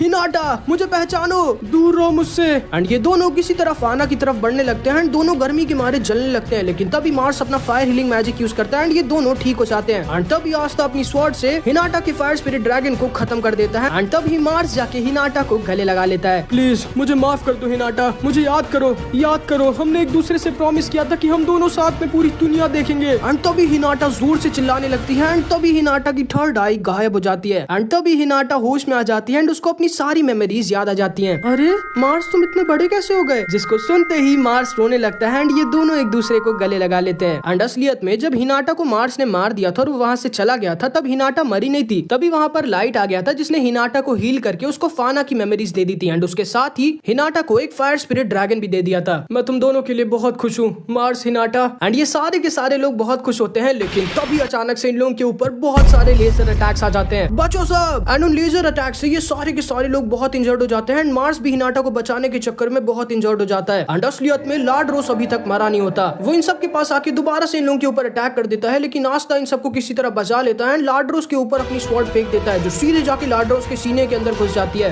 ये क्या? मैं इसके मैजिक को अब्सॉर्ब क्यों नहीं कर पा रहा? इसकी स्वॉर्ड तो उल्टा मेरा मैजिक अब्सॉर्ब कर रही है। एंड क्योंकि आस्था की स्वॉर्ड ने उसका सारा मैजिक अब्सॉर्ब कर लिया होता है इसलिए लाड्रोस नीचे आकर गिर जाता है। अरे नहीं, शायद ये वही एंटी मैजिक वाला लड़का है जिससे मुझे दूर रहने के लिए कहा गया है। चुपचाप सरेंडर कर दो तुम्हारा जो भी नाम है, मुझे जल्दी कुछ करना होगा, मुझे मैजिक चाहिए, ढेर सारा मैजिक। अरे हाँ, एंड तभी लाड्रोस जाके फाना को पकड़ लेता है। छोड़ो मुझे। छोड़ दूंगा, लेकिन पहले मुझे वो फायर स्पिरिट चाहिए जो तुम्हारे अंदर है। अब जल्दी अपने फायर स्पिरिट का यूज करो वरना मैं तुम्हारे प्यारे मार्स को मार डालूंगा। एंड लाड्रोस मार्स के ऊपर अटैक कर देता है जिसे बचाने के लिए हिनाटा अपने फायर स्पिरिट का यूज कर देती है। एंड क्योंकि पहले से हिनाटा का फायर स्पिरिट कमजोर हो गया था इसीलिए लाड्रोस पूरे के पूरे फायर स्पिरिट को अब्सॉर्ब कर लेता है एंड बन जाता है एक डेमी गॉड। एंड जब एक ह्यूमन किसी स्पिरिट के साथ पूरी तरह से मर्ज हो जाता है तो वो खुद एक डेमी गॉड बन जाता है जिसके पास अनलिमिटेड पावर होती है एंड ये लोग एक कैप्टन के लेवल से भी ज्यादा स्ट्रॉन्ग हो जाते हैं। आस्था इसकी तरफ भागता है लेकिन तभी लाड्रोस से कितना स्ट्रॉन्ग और फास्ट अटैक यूज करता है जिसको आस्था अपनी की तक से डॉज नहीं कर पाता है एंड लाड्रोस का अटैक आस्था के दिल के आर पार निकल जाता है एंड आस्था बहुत ज्यादा इंजर्ड हो जाता है। फाइनली मैं इतना स्ट्रॉन्ग हो गया हूँ कि अब पूरे डायमंड किंगडम पे अकेले कब्जा कर सकता हूँ, लेकिन पहले मैं तुम्हें मारूंगा। एंड लाड्रोस आस्था को बहुत ज्यादा इंजर्ड कर देता है एंड आस्था जमीन पर गिर जाता है एंड अगर जल्दी कुछ नहीं किया गया तो आस्था मारा जाएगा। एंड तभी इधर हम क्वीन को देखते हैं। हाँ, मानना पड़ेगा ये लड़का इतना भी ज्यादा वीक नहीं है, लेकिन अब टाइम आ चुका है कि तुम अपना असली चेहरा सबको दिखाओ। एंड फिर क्वीन एक अजीब सी मैजिकल स्पेल यूज करती है एंड हम देखते हैं आस्था बेहोश हो जाता है एंड आस्था जब होश में आता है तो वो एक अजीब सी जगह पर होता है। ये मैं कहा हूँ? एंड तभी हम देखते हैं आस्था के पीछे एक बहुत ही बड़ा और भयानक डीमन खड़ा होता है। कौन हो तुम मुझे नहीं पहचान रहे? मैं वो हूँ जो तुम्हारे सबसे ज्यादा करीब रहता है, जो तुम्हें सबसे अच्छी तरह से जानता है। एंड तुम लोगों को याद होगा कि आस्था की 5 लीफ ग्रिम वॉर के अंदर एक डीमन होता है एंड आस्था इस समय उसी डीमन से बात कर रहा होता है। क्या चाहिए तुम्हें? तुम्हारी बॉडी। उस क्वीन के मैजिक की वजह से अब मैं थोड़ी देर के लिए तुम्हारी बॉडी को तुमसे छीन सकता हूँ। क्या? लाओ, अब मुझे थोड़ी देर के लिए तुम्हारी बॉडी दो।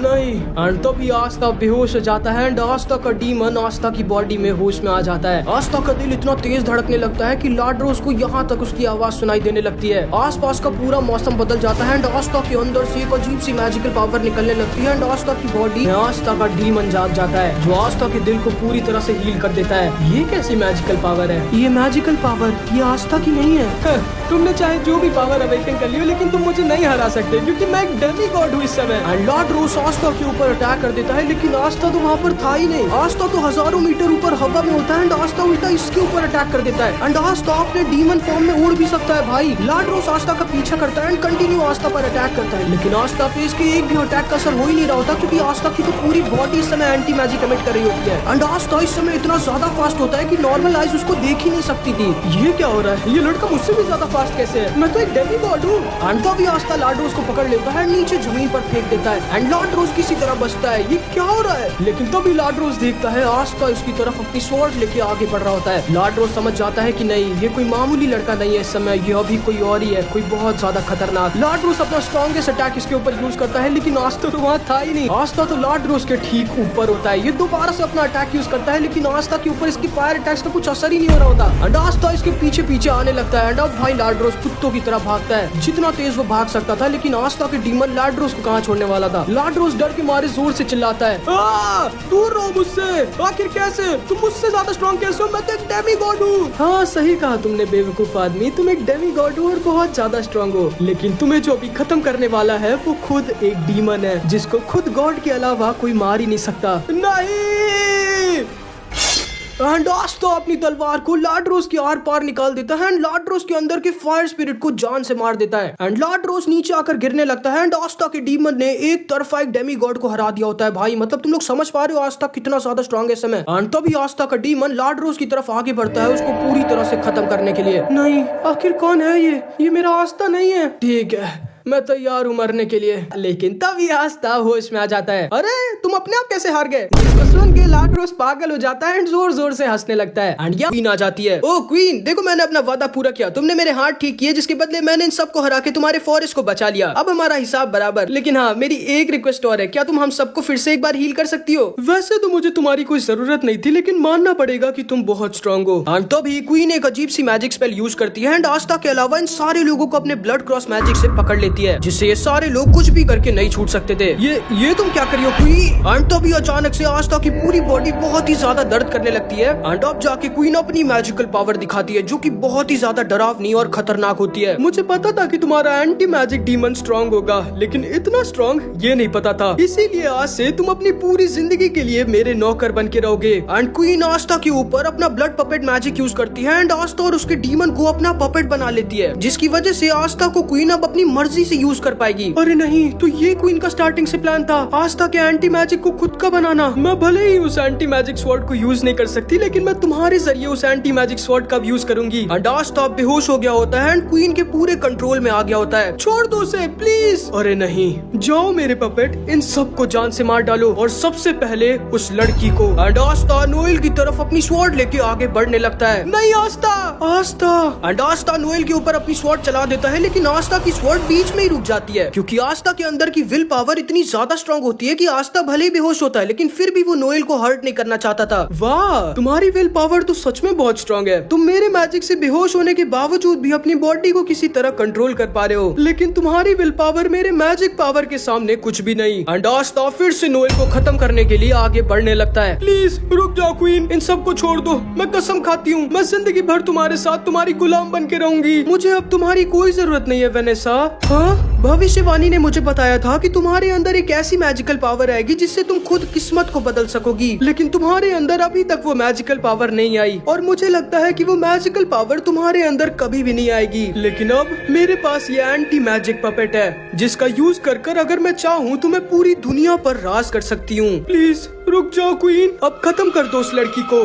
मेरे पपेट एंड आस्था नोएल को अपनी स्वॉर्ड से बस खत्म करने ही वाला होता है। प्लीज रुक जाओ। एंड वेनेसा को अभी उसका पूरा पास्ट याद आने लगता है और वो सारी अच्छी मेमोरीज याद आने लगती है जो उसने ब्लैक बुल्स के साथ बिताई थी। प्लीज, मेरी फैमिली खतरे में है, अगर मेरे अंदर सच में कोई ऐसी मैजिकल पावर है तो बाहर आओ। एंड तभी वेनेसा की strongest spell destiny cat unlock हो जाती है, एक ऐसी कैट जो किस्मत को बदल सकती है। एक मिनट, ये सच में वही पावर है क्या जिससे किस्मत को बदल सकती है? अभी पता चल जाएगा। एंड आस्था नोएल को खत्म करने वाला होता है, लेकिन तभी वेनेसा जोर से चिल्लाती है नहीं। एंड तभी ये डेस्टिनी कैट जाके आस्था को टच कर देती है एंड क्वीन का मैजिक तो एकदम एक्यूरेट था एंड आस्था नोएल को खत्म कर देता, ये पक्का था। लेकिन क्योंकि वेनेसा की इस डेस्टिनी कैट ने किस्मत ही बदल दी थी, तो क्वीन का निशाना पता नहीं कैसे चूक जाता है एंड नोएल अपने उस ट्रैप से आजाद हो जाती है। ये क्या, ये कैसे हो सकता है? कोई बात नहीं, तुम्हारी डेस्टिनी कैट मेरे एंटी मैजिक के सामने नहीं टिक सकती। एंड आस्था इस कैट को अपने एंटी मैजिक से खत्म करने की कोशिश करता है, लेकिन इसकी कैट पे आस्था के एंटी मैजिक का कोई असर ही नहीं होता। एंड असल में ये डेस्टिनी कैट कभी खत्म हो ही नहीं सकती और ना तो कोई कभी इसको पकड़ सकता है। ये कैसे हो सकता है? जाओ मेरे पपेट, इस दूसरे लड़के को मार डालो। एंड आस्था फिनरल की तरफ दौड़ता है एंड आस्था इसको बस खत्म करने ही वाला होता है, लेकिन तभी वेनेसा फिर से जोर से चिल्लाती है नहीं, एंड इसकी डेस्टिनी कैट फिर से आस्था को टच कर देती है एंड फिनरल तो खत्म नहीं होता, लेकिन अपने आप आस्था की स्वॉर्ड आस्था से टच हो जाती है एंड क्वीन का पपेट मैजिक आस्था के ऊपर से खत्म हो जाता है। यकीन नहीं होता,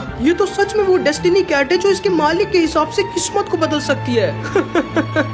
बहुत अच्छे वेनेसा, तुमने फाइनली इस मैजिक को अनलॉक कर दिया। अब इस मैजिक को मुझे दे दो। एंड क्वीन अपने स्ट्रॉन्गेस्ट अटैक के साथ वेनेसा की तरफ आगे बढ़ती है, लेकिन इस बार इसकी कैट क्वीन को टच कर देती है एंड भाई क्वीन का स्ट्रॉन्गेस्ट अटैक क्वीन को ही लग जाता है। मतलब तुम समझ पा रहे हो वेनेसा की डेस्टिनी कैट कितनी ज्यादा स्ट्रॉन्ग है। एंड हम देखते हैं क्वीन वेनेसा के सामने अपने घुटनों पर आ जाती है एंड इसका ब्लड मैजिक पूरी तरह से खत्म हो जाता है एंड ये सारे के सारे लोग आजाद हो जाते हैं। ये नहीं हो सकता, मुझे तो इस दुनिया की कोई भी मैजिकल पावर नहीं हरा सकती। तो ये है वो डेस्टिनी कैट जो तुम चाहती थी कि मैं अनलॉक करूं। क्वीन, तुम जानना चाहती हो क्वीन कि मैं तुम्हारे साथ 17 सालों तक थी, लेकिन फिर भी मैं इसको अनलॉक क्यों नहीं कर पाई? क्योंकि इसको अनलॉक करने के लिए मुझे एक फैमिली की जरूरत थी जो तुम मेरी कभी भी नहीं बन पाई। एंड तभी क्वीन की आंखें खुल जाती हैं। वो समझ जाती है कि उसने अपनी खुद की बेटी के साथ कितना गलत किया होता है। उसने 17 सालों तक वेनेसा को एक केज में बंद करके रखा था एंड अगर वो वेनेसा को खुश रखती तो शायद वेनेसा बहुत पहले इस पावर को अनलॉक कर देती एंड वो क्वीन को कभी भी छोड़ के ना जाती। एंड फिर क्वीन बस खड़ी होती है एंड अपनी एक नई मैजिकल स्पेल का यूज करती है एंड इन सब के साथ पूरे के पूरे क्वीन विचेस फॉरेस्ट की सारी विचेस को एक बार में हील कर देती है एंड फिर वहाँ से जाने लगती है, क्योंकि असल में क्वीन को एहसास हो गया था कि उसने कितनी बड़ी गलती की थी। नोएल खुशी के मारे आके वेनेसा को गले लगा लेती है एंड आस्था भाई तो फुल हील होने के बाद एक्सरसाइज शुरू कर देते हैं एंड ये सारे के सारे लोग बहुत खुश होते हैं। नोएल मेरी बॉडी तो देखो, हट कर दे। उसके बाद ये सारे के सारे लोग क्वीन के पैलेस जाते हैं। क्वीन, वो आई ऑफ द डार्क सन वाले यहाँ पर क्यों आए थे? इस मैजिक स्टोन के लिए। लो, ये मेरे किसी भी काम का नहीं। एंड क्वीन ये मैजिक स्टोन आस्था को दे देती है। क्वीन, क्या तुम आई ऑफ द डार्क सन वालों के बारे में कुछ जानती हो? और ये मैजिक स्टोन क्या चीज है? मुझे सिर्फ इतना पता है कि ये मैजिक स्टोन एल्फ ट्राइब की थी जो बहुत सालों पहले इस क्लोवर किंगडम में रहा करते थे एंड वो सारे के सारे बहुत ज्यादा स्ट्रॉन्ग थे और कुछ तो मुझसे भी ज्यादा स्ट्रॉन्ग थे। बाप रे, ये क्वीन कितने साल की है? लेकिन जब इंसानों और एल्व्स में लड़ाई हुई तब एल्व्स के लीडर लाइट ने एक बहुत ही भयानक मॉन्स्टर को अंडरवर्ल्ड से समन किया था जिसको द फर्स्ट विज़र्ड किंग ने हराया था। और हाँ आस्था, वो जो ग्रिम वॉर तुम्हारे पास है वो असलियत में उस एल्व्स के लीडर लाइट की थी। क्या? इसका मतलब मैंने जो भी कहानियां सुनी थी वो सच थी एंड असल में आस्था के पास ये जो ग्रिम वॉर थी ये असलियत में लाइट की थी। एंड फिनरल इस सारी इन्फॉर्मेशन को नोट करने लगता है, लेकिन आस्था के दिमाग के सब ऊपर से जा रहा होता है। एंड फिर ये सारे के सारे लोग क्वीन के पैलेस से चले जाते हैं। मार्स, तुम सच में बिना फाना के वापस जा रहे हो? हाँ आस्था, इस क्वीन के पॉइजन को मैं किंग को दे दूंगा और उससे बताऊंगा कि यही वो अमृत है जो उसे चाहिए और फिर मैं डायमंड किंगडम को एक पीसफुल और एक अच्छा नेशन बनाऊंगा और तब मैं फाना को अपने साथ लेके वापस डायमंड किंगडम जाऊंगा। तब तक हम फाना का अच्छे से ख्याल रखेंगे मार्स, तुम चिंता मत करो। एंड तभी मार्स और फाना एक दूसरे को गले लगा लेते हैं। मुझे भी एक गर्लफ्रेंड चाहिए। मुझे भी चाहिए फिनरल भाई। मैंने डिसाइड किया है कि मैं भी मार्स की अब मदद करूंगा। आस्था, तुम आज से मेरे दोस्त हो, तुम्हें कभी भी मेरी मदद चाहिए हो तो बस मुझे याद करना। और तुम भी मार्स। एंड इधर हम क्वीन और वेनेसा को देखते हैं जो साथ में खड़े होते हैं लेकिन कुछ भी बात नहीं करते। लेकिन जब वेनेसा वहाँ से जाने लगती है तब क्वीन उससे कहती है, वेनेसा तुम अब फ्री हो, लेकिन हाँ ये मत भूलना कि तुम कभी भी वापस आ सकती हो क्योंकि ये तुम्हारा ही घर है। एंड वेनेसा अपनी आंखों में आंसू भर के वहाँ से चली जाती है। एंड फिर ये सब के सब अपने अपने रास्ते निकल जाते हैं एंड ये चारों वापस से अपने बेस पे लौट आते हैं। कैप्टन यामी, मैं ठीक हो गया और मैं एक मैजिक स्टोन भी लाया हूँ। हाँ, इतनी खुशी की बात में कम से कम मेरे लिए कुछ पीने के लिए तो लाते। एंड आस्था तुरंत ही कैप्टन यामी के लिए खंबे खरीदने के लिए निकल जाता है। एंड खंबे का मतलब तुम लोग शायद जानते होगे, वैसे नहीं जानना चाहिए तुम लोगों को। एंड वेनेसा जब कैप्टन यामी को देखती है तो उसे वही पल याद आता है जब कैप्टन यामी ने वेनेसा को फ्री किया था। यामी सर, थैंक यू। किस लिए? एंड तभी अचानक से आस्था ढेर सारे खंबों के साथ वापस आ जाता है। अबे रॉकेट वॉकेट है क्या तू? एंड तभी इनकी पूरी की पूरी ब्लैक बुल स्क्वाड भी वापस आ जाती है। एंड हम गॉच और गोल्डन को देखते हैं जिन्होंने लाइब्रेरी में इतना पढ़ाई किया होता है कि इनको चश्मा लग गया होता है। चार्मी और ग्रे भी वापस आ जाते हैं। चार्मी ने उस जंगल में कुछ अजीब सा पॉइजन मशरूम खा लिया होता है जिसकी वजह से इसके ऊपर मशरूम निकल आते हैं। चार्मी सनपाई डॉक्टर के पास चलो जल्दी। एंड हम लक और मैग्मा को भी देखते हैं जो आज 1000 से भी ज्यादा डायमंड किंगडम के सोल्जर से आस्था के लिए लड़के आए होते हैं। एंड इन दोनों की हालत बहुत ज्यादा खराब होती है। माफ करना आस्था, लेकिन हम लोगों को तुम्हारे हाथों का इलाज नहीं मिला। अरे उसकी जरूरत नहीं है, आप लोग देखो तो मेरे हाथ अब ठीक हो गए। जिसको सुन के ये सारे के सारे लोग बहुत खुश हो जाते हैं। एंड ये लोग जब भी खुश होते हैं तो ये लोग क्या करते हैं? Full party. एंड आस्था और ये सारे लोग फुल पार्टी करने लगते हैं एंड खूब मजे करते हैं। एंड अगले दिन से आस्था फिर से अपने कामों में लग जाता है, जैसे कपड़े धोना, यामी सर के पेट्स को खाना खिलाना जो आज भी खाने को नहीं आस्था को खाना चाहते थे, एंड सफाई करना। जब मैं हगने आता हूँ तभी तुम बाथरूम की सफाई क्यों करने आते हो बे? Sorry Yami sir. एंड फिर इधर हम इन तीनों को देखते हैं। तुम लोगों को शायद पता चल गया होगा, लेकिन आज तक के हाथ अब ठीक हो गए। हाँ मुझे पता चला, अब मैं बहुत खुश हूँ। मुझे तो नींद तक नहीं आ रही थी, मतलब नींद आ रही थी, बहुत नींद आ रही थी। हाँ, मुझे तो पहले से ही पता था कि उसको कुछ नहीं होगा। वो इतनी आसानी से मुझे विज़र्ड किंग नहीं बनने देगा। हाँ मुझे भी कुछ फर्क नहीं पड़ता, चाहे आस्था कुछ जो हो। लेकिन क्लॉस सर, मैंने तो देखा था कि आप रोज रात को आस्था के लिए पूजा करते थे।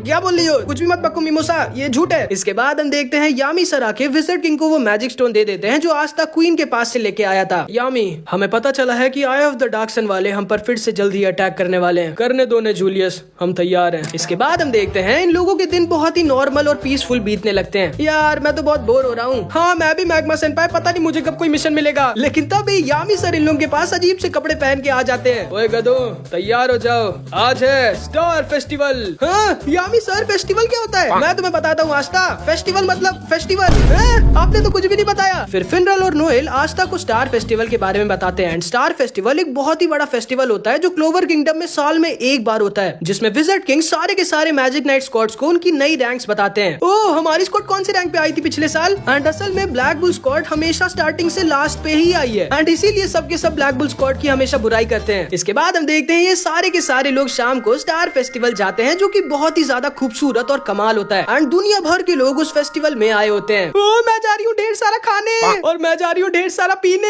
ओह, मैं किससे लड़ाई करूँ? एंड आखिरी में साथ में सिर्फ नोएल और आस्था ही बचते हैं। हाँ, तुम्हारे साथ कोई है नहीं तो मैं ही तुम्हारे साथ घूम लेती हूँ आस्था। लेकिन तभी ये लोग देखते हैं वहाँ पर कहोना और ब्लू आगे होते हैं। और तुम लोगों को शायद ये याद होंगे, और तुम लोगों को ये भी याद होगा कि वेटो ने कहोना का गला खराब कर दिया था और ब्लू का एक पैर काट दिया था। एंड कहोना का सपना था एक सिंगर बनने का और ब्लू का सपना था एक डांसर बनने का। लेकिन वेटो की वजह से इन लोगों का सपना अब कभी भी पूरा नहीं हो सकता था। अरे तुम लोग यहाँ पर कैसे आए? एंड असल में इन लोगों को फिनरल यहाँ पर आस्था के कहने पर अपने मैजिक से लेके आया होता है। यकीन नहीं होता, मैंने इतने सारे लोगों को एक साथ कभी भी नहीं देखा। एंड तभी हम देखते हैं कहोना एक आदमी को देखती है जो कि गाना गा रहा होता है, लेकिन इस बेचारी की तो आवाज ही चली गई होती है, जिसकी वजह से अब ये खुद गाना कभी भी नहीं गा सकती। एंड इसीलिए ये बहुत ज्यादा दुखी हो जाती है। अरे हाँ, याद आया। एंड तभी आस्था क्वीन ऑफ विचेस की एक हीलिंग पोशन खोलता है जो इन दोनों को एकदम ठीक कर देती है। ब्लू का पैर वापस से ठीक हो जाता है एंड कहोना की आवाज फिर से वापस आ जाती है। एंड कहोना को यकीन नहीं होता कि उसकी आवाज वापस आ गई। एंड ये दोनों के दोनों खुशी के मारे रोने लगते हैं। एंड भाई जो कहो, हमारे आस्था भाई है बहुत अच्छे। एंड तब ये कहोना गाना गाना शुरू कर देती है एंड सारे के सारे लोग इसको घेर लेते हैं एंड इसकी तारीफ करने लगते हैं। इसके बाद हम देखते हैं ये सारे के सारे लोग साथ में घूमने लगते हैं। एंड आज कहोना का प्लान होता है कि वो कुछ भी करके आस्था और नोएल को मिलाएगी, मतलब समझ रहे हो ना। एंड कहोना जानबूझ के आस्था से चिपक चिपक के चलने लगती है ताकि नोएल को जलन हो और वो आस्था को बता दे कि वो आस्था को पसंद करती है। लेकिन नोएल तो उल्टा बहुत ज्यादा दुखी हो जाती है। एंड कहोना क्योंकि उसकी दोस्त को दुखी नहीं करना चाहती थी, इसलिए अब वो आगे ऐसा नहीं कर सकती थी, इसलिए कहोना का ये प्लान तो फेल हो जाता है। उसके बाद कहोना आस्था और नोएल को एक हॉन्टेड हाउस में भेजती है, क्योंकि इसे लगा था कि जैसे इन लोगों के सामने भूत आएंगे ये दोनों एक दूसरे से चिपक जाएंगे। लेकिन जैसे इन दोनों के सामने भूत आते हैं ये दोनों के दोनों पागल हो जाते हैं। नोएल तो पूरा का पूरा हॉन्टेड हाउस ही तबाह करने लगती है एंड ये भूत किसी तरह आस्था से अपनी जान बचा के भागता है। एंड कहोना का ये वाला प्लान भी फेल हो जाता है। एंड फिर ये चारों ऐसे ही घूम रहे होते हैं, लेकिन तभी इन्हें एक बच्ची दिखती है जो इस फेस्टिवल में खो गई थी और जोर जोर से रो रही होती है। लेकिन क्योंकि ये बेचारी बच्ची एक कॉमनर थी और गरीब थी, इसीलिए इसकी मदद करने कोई भी नहीं आ रहा होता। लेकिन तभी नोएल इस बच्ची के पास आती है और इसको चुप कराने लगती है। आस्था करतब करने लगता है, कहोना गाना गाने लगती है एंड ब्लू डांस करने लगता है, जिससे ना तो सिर्फ ये बच्ची चुप हो जाती है और इन लोगों को देखने के लिए बहुत ज्यादा भीड़ भी हो जाती है, जिसकी वजह से इस बच्ची को इसकी मम्मी वापस से मिल जाती है। एंड इसकी मम्मी इन सबको थैंक यू बोलती है। लेकिन तभी इसकी मम्मी को नोएल का बैज दिखता है। अरे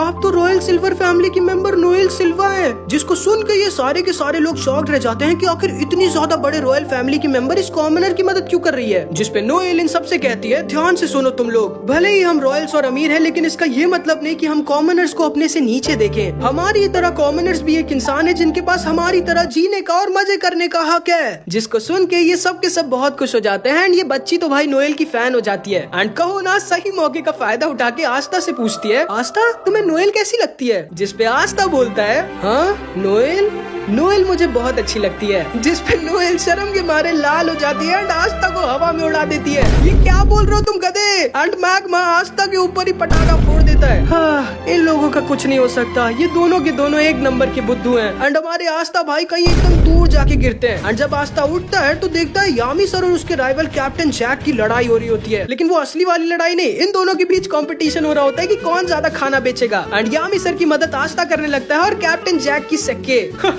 ये मैं कहाँ फंस गया? क्या बोला तुमने? आओ आओ मीट खाओ।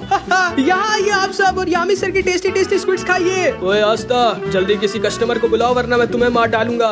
एंड असल में आस्था और यूनो की तरह कैप्टन जैक और यामी सर एक दूसरे के राइवल्स होते हैं जो हमेशा लड़ते रहते हैं। तुम्हारा सड़ा हुआ मीट कौन खाएगा जैक? खे तुम्हारे स्क्विड को जो खाएगा वो तो सीधे भगवान के पास जाएगा यामी। ज्यादा बोलो मत वरना तुम्हें ही भगवान के पास भेज दूंगा मैं। खे आओ फिर देख ही लेते हैं कौन किसको भगवान के पास भेजेगा बुड्ढे। एंड भाई ये दोनों के दोनों असलियत में लड़ने के लिए आ जाते हैं। एंड यामी सर तो कैप्टन जैक के ऊपर अपना strongest attack dimension slash use करने वाले होते हैं, लेकिन वो तो सही टाइम पर विजर्ड किंग आ जाते हैं जो इन दोनों को रोक देते हैं, फिर इन दोनों को डांटते हैं। एंड फिर मार्क्स विजर्ड किंग को डांटता है क्योंकि सेरेमनी स्टार्ट करने का टाइम आ गया था। एंड फिर ये सारे के सारे लोग वापस से फेस्टिवल में लौट जाते हैं। यार तुम मेरे किसी काम के नहीं हो, भाड़ में जाओ। एंड यामी सर आस्था को उड़ाकर फेंक देते हैं। एंड अब जब आस्था दूर जाकर गिरता है तो वो देखता है बहुत ज्यादा भीड़ लगी होती है। एंड असल में इतनी ज्यादा भीड़ सिर्फ कैप्टन शार्लेट को देखने के लिए लगी होती है, जो कि आज बहुत ही ज्यादा सुंदर लग रही होती है। एंड कैप्टन शार्लेट तो तुम लोगों को याद ही होंगी भाई, जो हमारे यामी सर के पीछे एकदम पागल है, लेकिन ये भी बिल्कुल नोएल की तरफ बहुत ज्यादा शर्मीली होती है। तुम सारे के सारे ठरकी आदमियों भागो यहाँ से वरना मैं तुम सबको मार डालूंगी। सुना नहीं क्या तुम लोगों ने? चुपचाप भागो यहाँ से, मेरी दीदी को कोई भी आदमी नहीं देख सकता। ओ पता नहीं यामी कहाँ पर होगा, कहीं वो मुझे मेरी स्ट्रेस में ना देख ले। लेकिन तभी वहाँ पर कैप्टन यामी आ जाते हैं जो शार्लेट को देखकर हंसने लगते हैं। तुम पे कपड़ा सूट नहीं कर रहा शार्लेट, तुम तो सर्कस की डांसर लग रही हो। अपने काम से मतलब रखो गंदे आदमी। ए ब्लैक बुल्स के कैप्टन, तुम्हारी हिम्मत कैसे हुई मेरी दीदी से ऐसे बात करने की? ये यामी हमेशा ऐसे क्यों करता है? आखिर यही क्यों था जिससे मैंने प्यार कर लिया? एंड फिर हम कैप्टन शार्लेट के पास्ट को देखते हैं। असल में शार्लेट को एक श्राप मिला होता है कि अगर शार्लेट को अपने 18th बर्थडे तक किसी भी आदमी से प्यार नहीं हुआ तो शार्लेट की पावर अनकंट्रोलेबल हो जाएगी, जिससे शार्लेट ना तो सिर्फ पूरे के पूरे शहर को तबाह कर देगी बल्कि वो खुद भी मारी जाएगी। बहुत सारे लड़के शार्लेट से शादी करना चाहते थे एंड इसको प्रपोज करते थे, लेकिन शार्लेट को इससे कमजोर लड़के बिल्कुल भी नहीं पसंद थे। एंड शार्लेट या तो सारे लड़कों को भगा देती थी या फिर ये लड़के खुद ही इसके पास डर के मारे नहीं आते थे। एंड फिर दिन आ जाता है कैप्टन शार्लेट के 18th बर्थडे का। एंड क्योंकि शार्लेट को किसी भी आदमी से प्यार नहीं हुआ था तो उसका कर्स एक्टिवेट हो जाता है। एंड शार्लेट की मैजिकल पावर अनकंट्रोलेबल हो जाती है एंड उसकी वाइन्स पूरे शहर में फैलने लगती है। एंड शार्लेट कुछ भी करके अपने मैजिक को कंट्रोल नहीं कर पा रही थी एंड शार्लेट गिव अप कर देती है। वो सोचने लगती है कि अब वो कुछ भी नहीं कर सकती और अब उसका मरना पक्का है, क्योंकि इन वाइन्स के रहते अब उसके पास तक कोई आ ही नहीं सकता उसकी हेल्प करने के लिए। लेकिन तभी शार्लेट को किसी की आवाज आती है जो शार्लेट की वाइन्स को काटते काटते उसके पास आ रहा होता है, जो कोई और नहीं बल्कि हमारे कैप्टन यामी होते हैं। एंड शार्लेट को यकीन नहीं होता कि आखिर ये मेरी वाइन्स को कैसे काट सकता है। ओए शार्लेट, ये क्या कर रही हो तुमने मेरी चाय क्यों गिरा दी? यामी सुके हीरो, ये यहाँ क्यों आया है? ये मेरी मदद करने तो पक्का नहीं आया है। देखो शार्लेट, मैं जानता हूँ कि तुम बहुत ज्यादा स्ट्रांग हो और तुम्हें किसी की भी हेल्प की जरूरत नहीं, लेकिन मेरा यकीन करो, हर किसी की जिंदगी में एक टाइम ऐसा आता है जब उसे किसी न किसी की हेल्प की जरूरत होती है। तो शर्माओ मत और बताओ मैं तुम्हारी कैसे मदद कर सकता हूँ। एंड उसी एग्जैक्ट मोमेंट पे कैप्टन शार्लेट को हमारे यामी सर से प्यार हो जाता है एंड शार्लेट का कर्ज उसी समय खत्म हो जाता है। अरे वाह, शायद तुम्हें मेरी हेल्प की जरूरत नहीं है, लेकिन मेरे चाय के पैसे देने पड़ेंगे तुम्हें। आखिर मैं क्या करूँ, मैं इस आदमी से अपने प्यार को खत्म भी नहीं कर सकती। लेकिन तभी वहाँ पर वेनेसा आ जाती है एंड वेनेसा को कैप्टन शार्लेट बिल्कुल पसंद नहीं होती, क्योंकि ये जानती है कि शार्लेट कैप्टन यामी से प्यार करती है। एंड क्योंकि शार्लेट आज बहुत सुंदर लग रही होती है इसलिए वेनेसा को बहुत गुस्सा लगती है एंड वो शार्लेट से कहती है तो मैं तुम्हें चैलेंज करती हूँ। बिल्कुल नहीं। हाँ ठीक है, मेरी दीदी कभी भी किसी चैलेंज में नहीं हारती। कैप्टन यामी, आपको वो लड़कियां पसंद है ना जो पीती हैं? हाँ शायद। मैं तुम्हें चैलेंज करती हूँ ये देखने के लिए कि कौन बिना टल्ली हुए ज्यादा ग्लास पीता है। बिल्कुल भी नहीं, वैसे भी सेरेमनी स्टार्ट होने वाली। आ जाइए दीदी, ग्लास तैयार है। ये मुझे मरवा के मानेगी। लेकिन असल में शार्लेट भी अंदर से इस कंपटीशन को जीतना चाहती थी, क्योंकि उसे पता चल गया होता है कि यामी सर को पीने वाली लड़कियां पसंद है। और ये दोनों की दोनों अपना कंपटीशन स्टार्ट कर देती है। एंड क्योंकि वेनेसा सुबह से ही पी रही होती है तो एक ही ग्लास में बेहोश हो जाती है एंड शार्लेट तो भाई एक ही ग्लास में टुन। एंड तभी हम देखते हैं सेरेमनी स्टार्ट हो जाती है। अरे नहीं, मैं तो लेट हो गया। एंड इधर हम देखते हैं स्टेज पर आ जाते हैं विजर्ड किंग, जिनको देख के सारे लोग बहुत खुश हो जाते हैं। एंड उस स्टेज पे सारे के सारे मैजिक नाइट स्क्वाड्स के कैप्टन भी आ जाते हैं, सिवाय कैप्टन यामी और कैप्टन शार्लेट के। क्लोवर किंगडम के वासियों, आप सबका स्वागत है स्टार फेस्टिवल सेरेमनी में। ओह, विजर्ड किंग तो कमाल है। तो अब टाइम आ चुका है मैजिक नाइट स्क्वाड्स की रैंक्स को अनाउंस करने का। मुझे तो पहले से ही पता है नंबर 1 पे तो गोल्डन डॉन ही होगी। तो नंबर 1 प्लेस पे जो मैजिक नाइट स्क्वाड है वो है कैप्टन विलियम्स की गोल्डन डॉन। गोल्डन डॉन हर साल की तरह इस साल भी नंबर 1 पर आई है, लेकिन इस साल एक नया गोल्डन डॉन का लड़का बेस्ट मैजिक नाइट बना है, जिसका नाम है यूनो।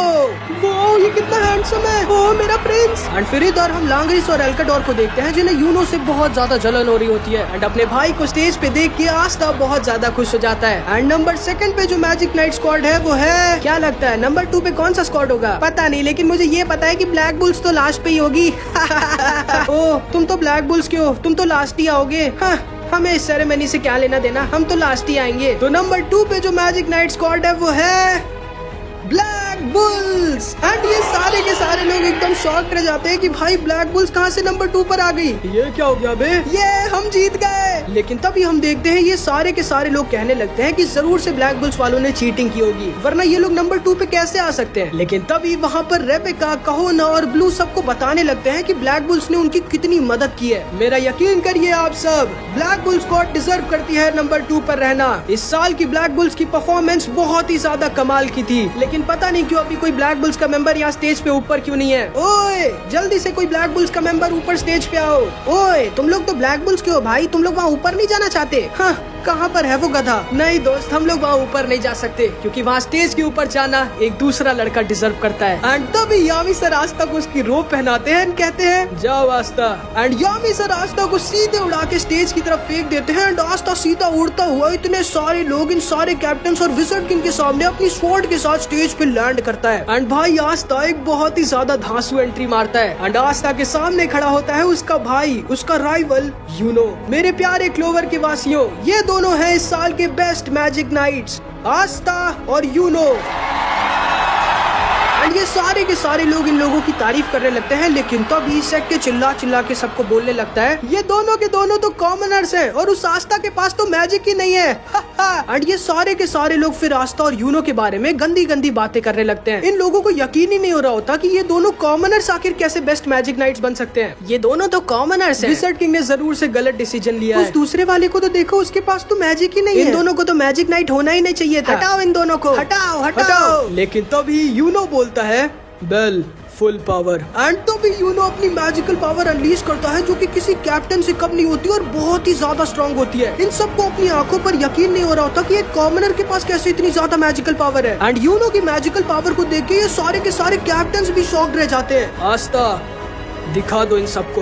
एंड यूनो आस्था के ऊपर एक इतना स्ट्रॉन्ग मैजिकल अटैक यूज करता है जिसको विज़र्ड किंग और कैप्टन के अलावा कोई रोक ही नहीं सकता था। एक ऐसा अटैक जो पूरी की पूरी एक आर्मी को तबाह कर सकता था। लेकिन तभी आस्था अपनी स्वॉर्ड निकालता है एंड एक बार में यूनो के मैजिकल अटैक को रोक देता है। एंड ये सारे के सारे लोग समझ जाते हैं कि नहीं भाई, ये दोनों सच में बहुत स्ट्रॉन्ग है एंड ये दोनों डिजर्व करते हैं द बेस्ट मैजिक नाइट कहलाना। क्लोवर किंगडम के वासियों, ये दोनों भले ही कॉमनर्स हैं, लेकिन इन दोनों ने बहुत ही ज्यादा मेहनत करी है और इतने ज्यादा स्ट्रॉन्ग बने हैं। आस्था और यूनो हमारे क्लोवर किंगडम की शान है।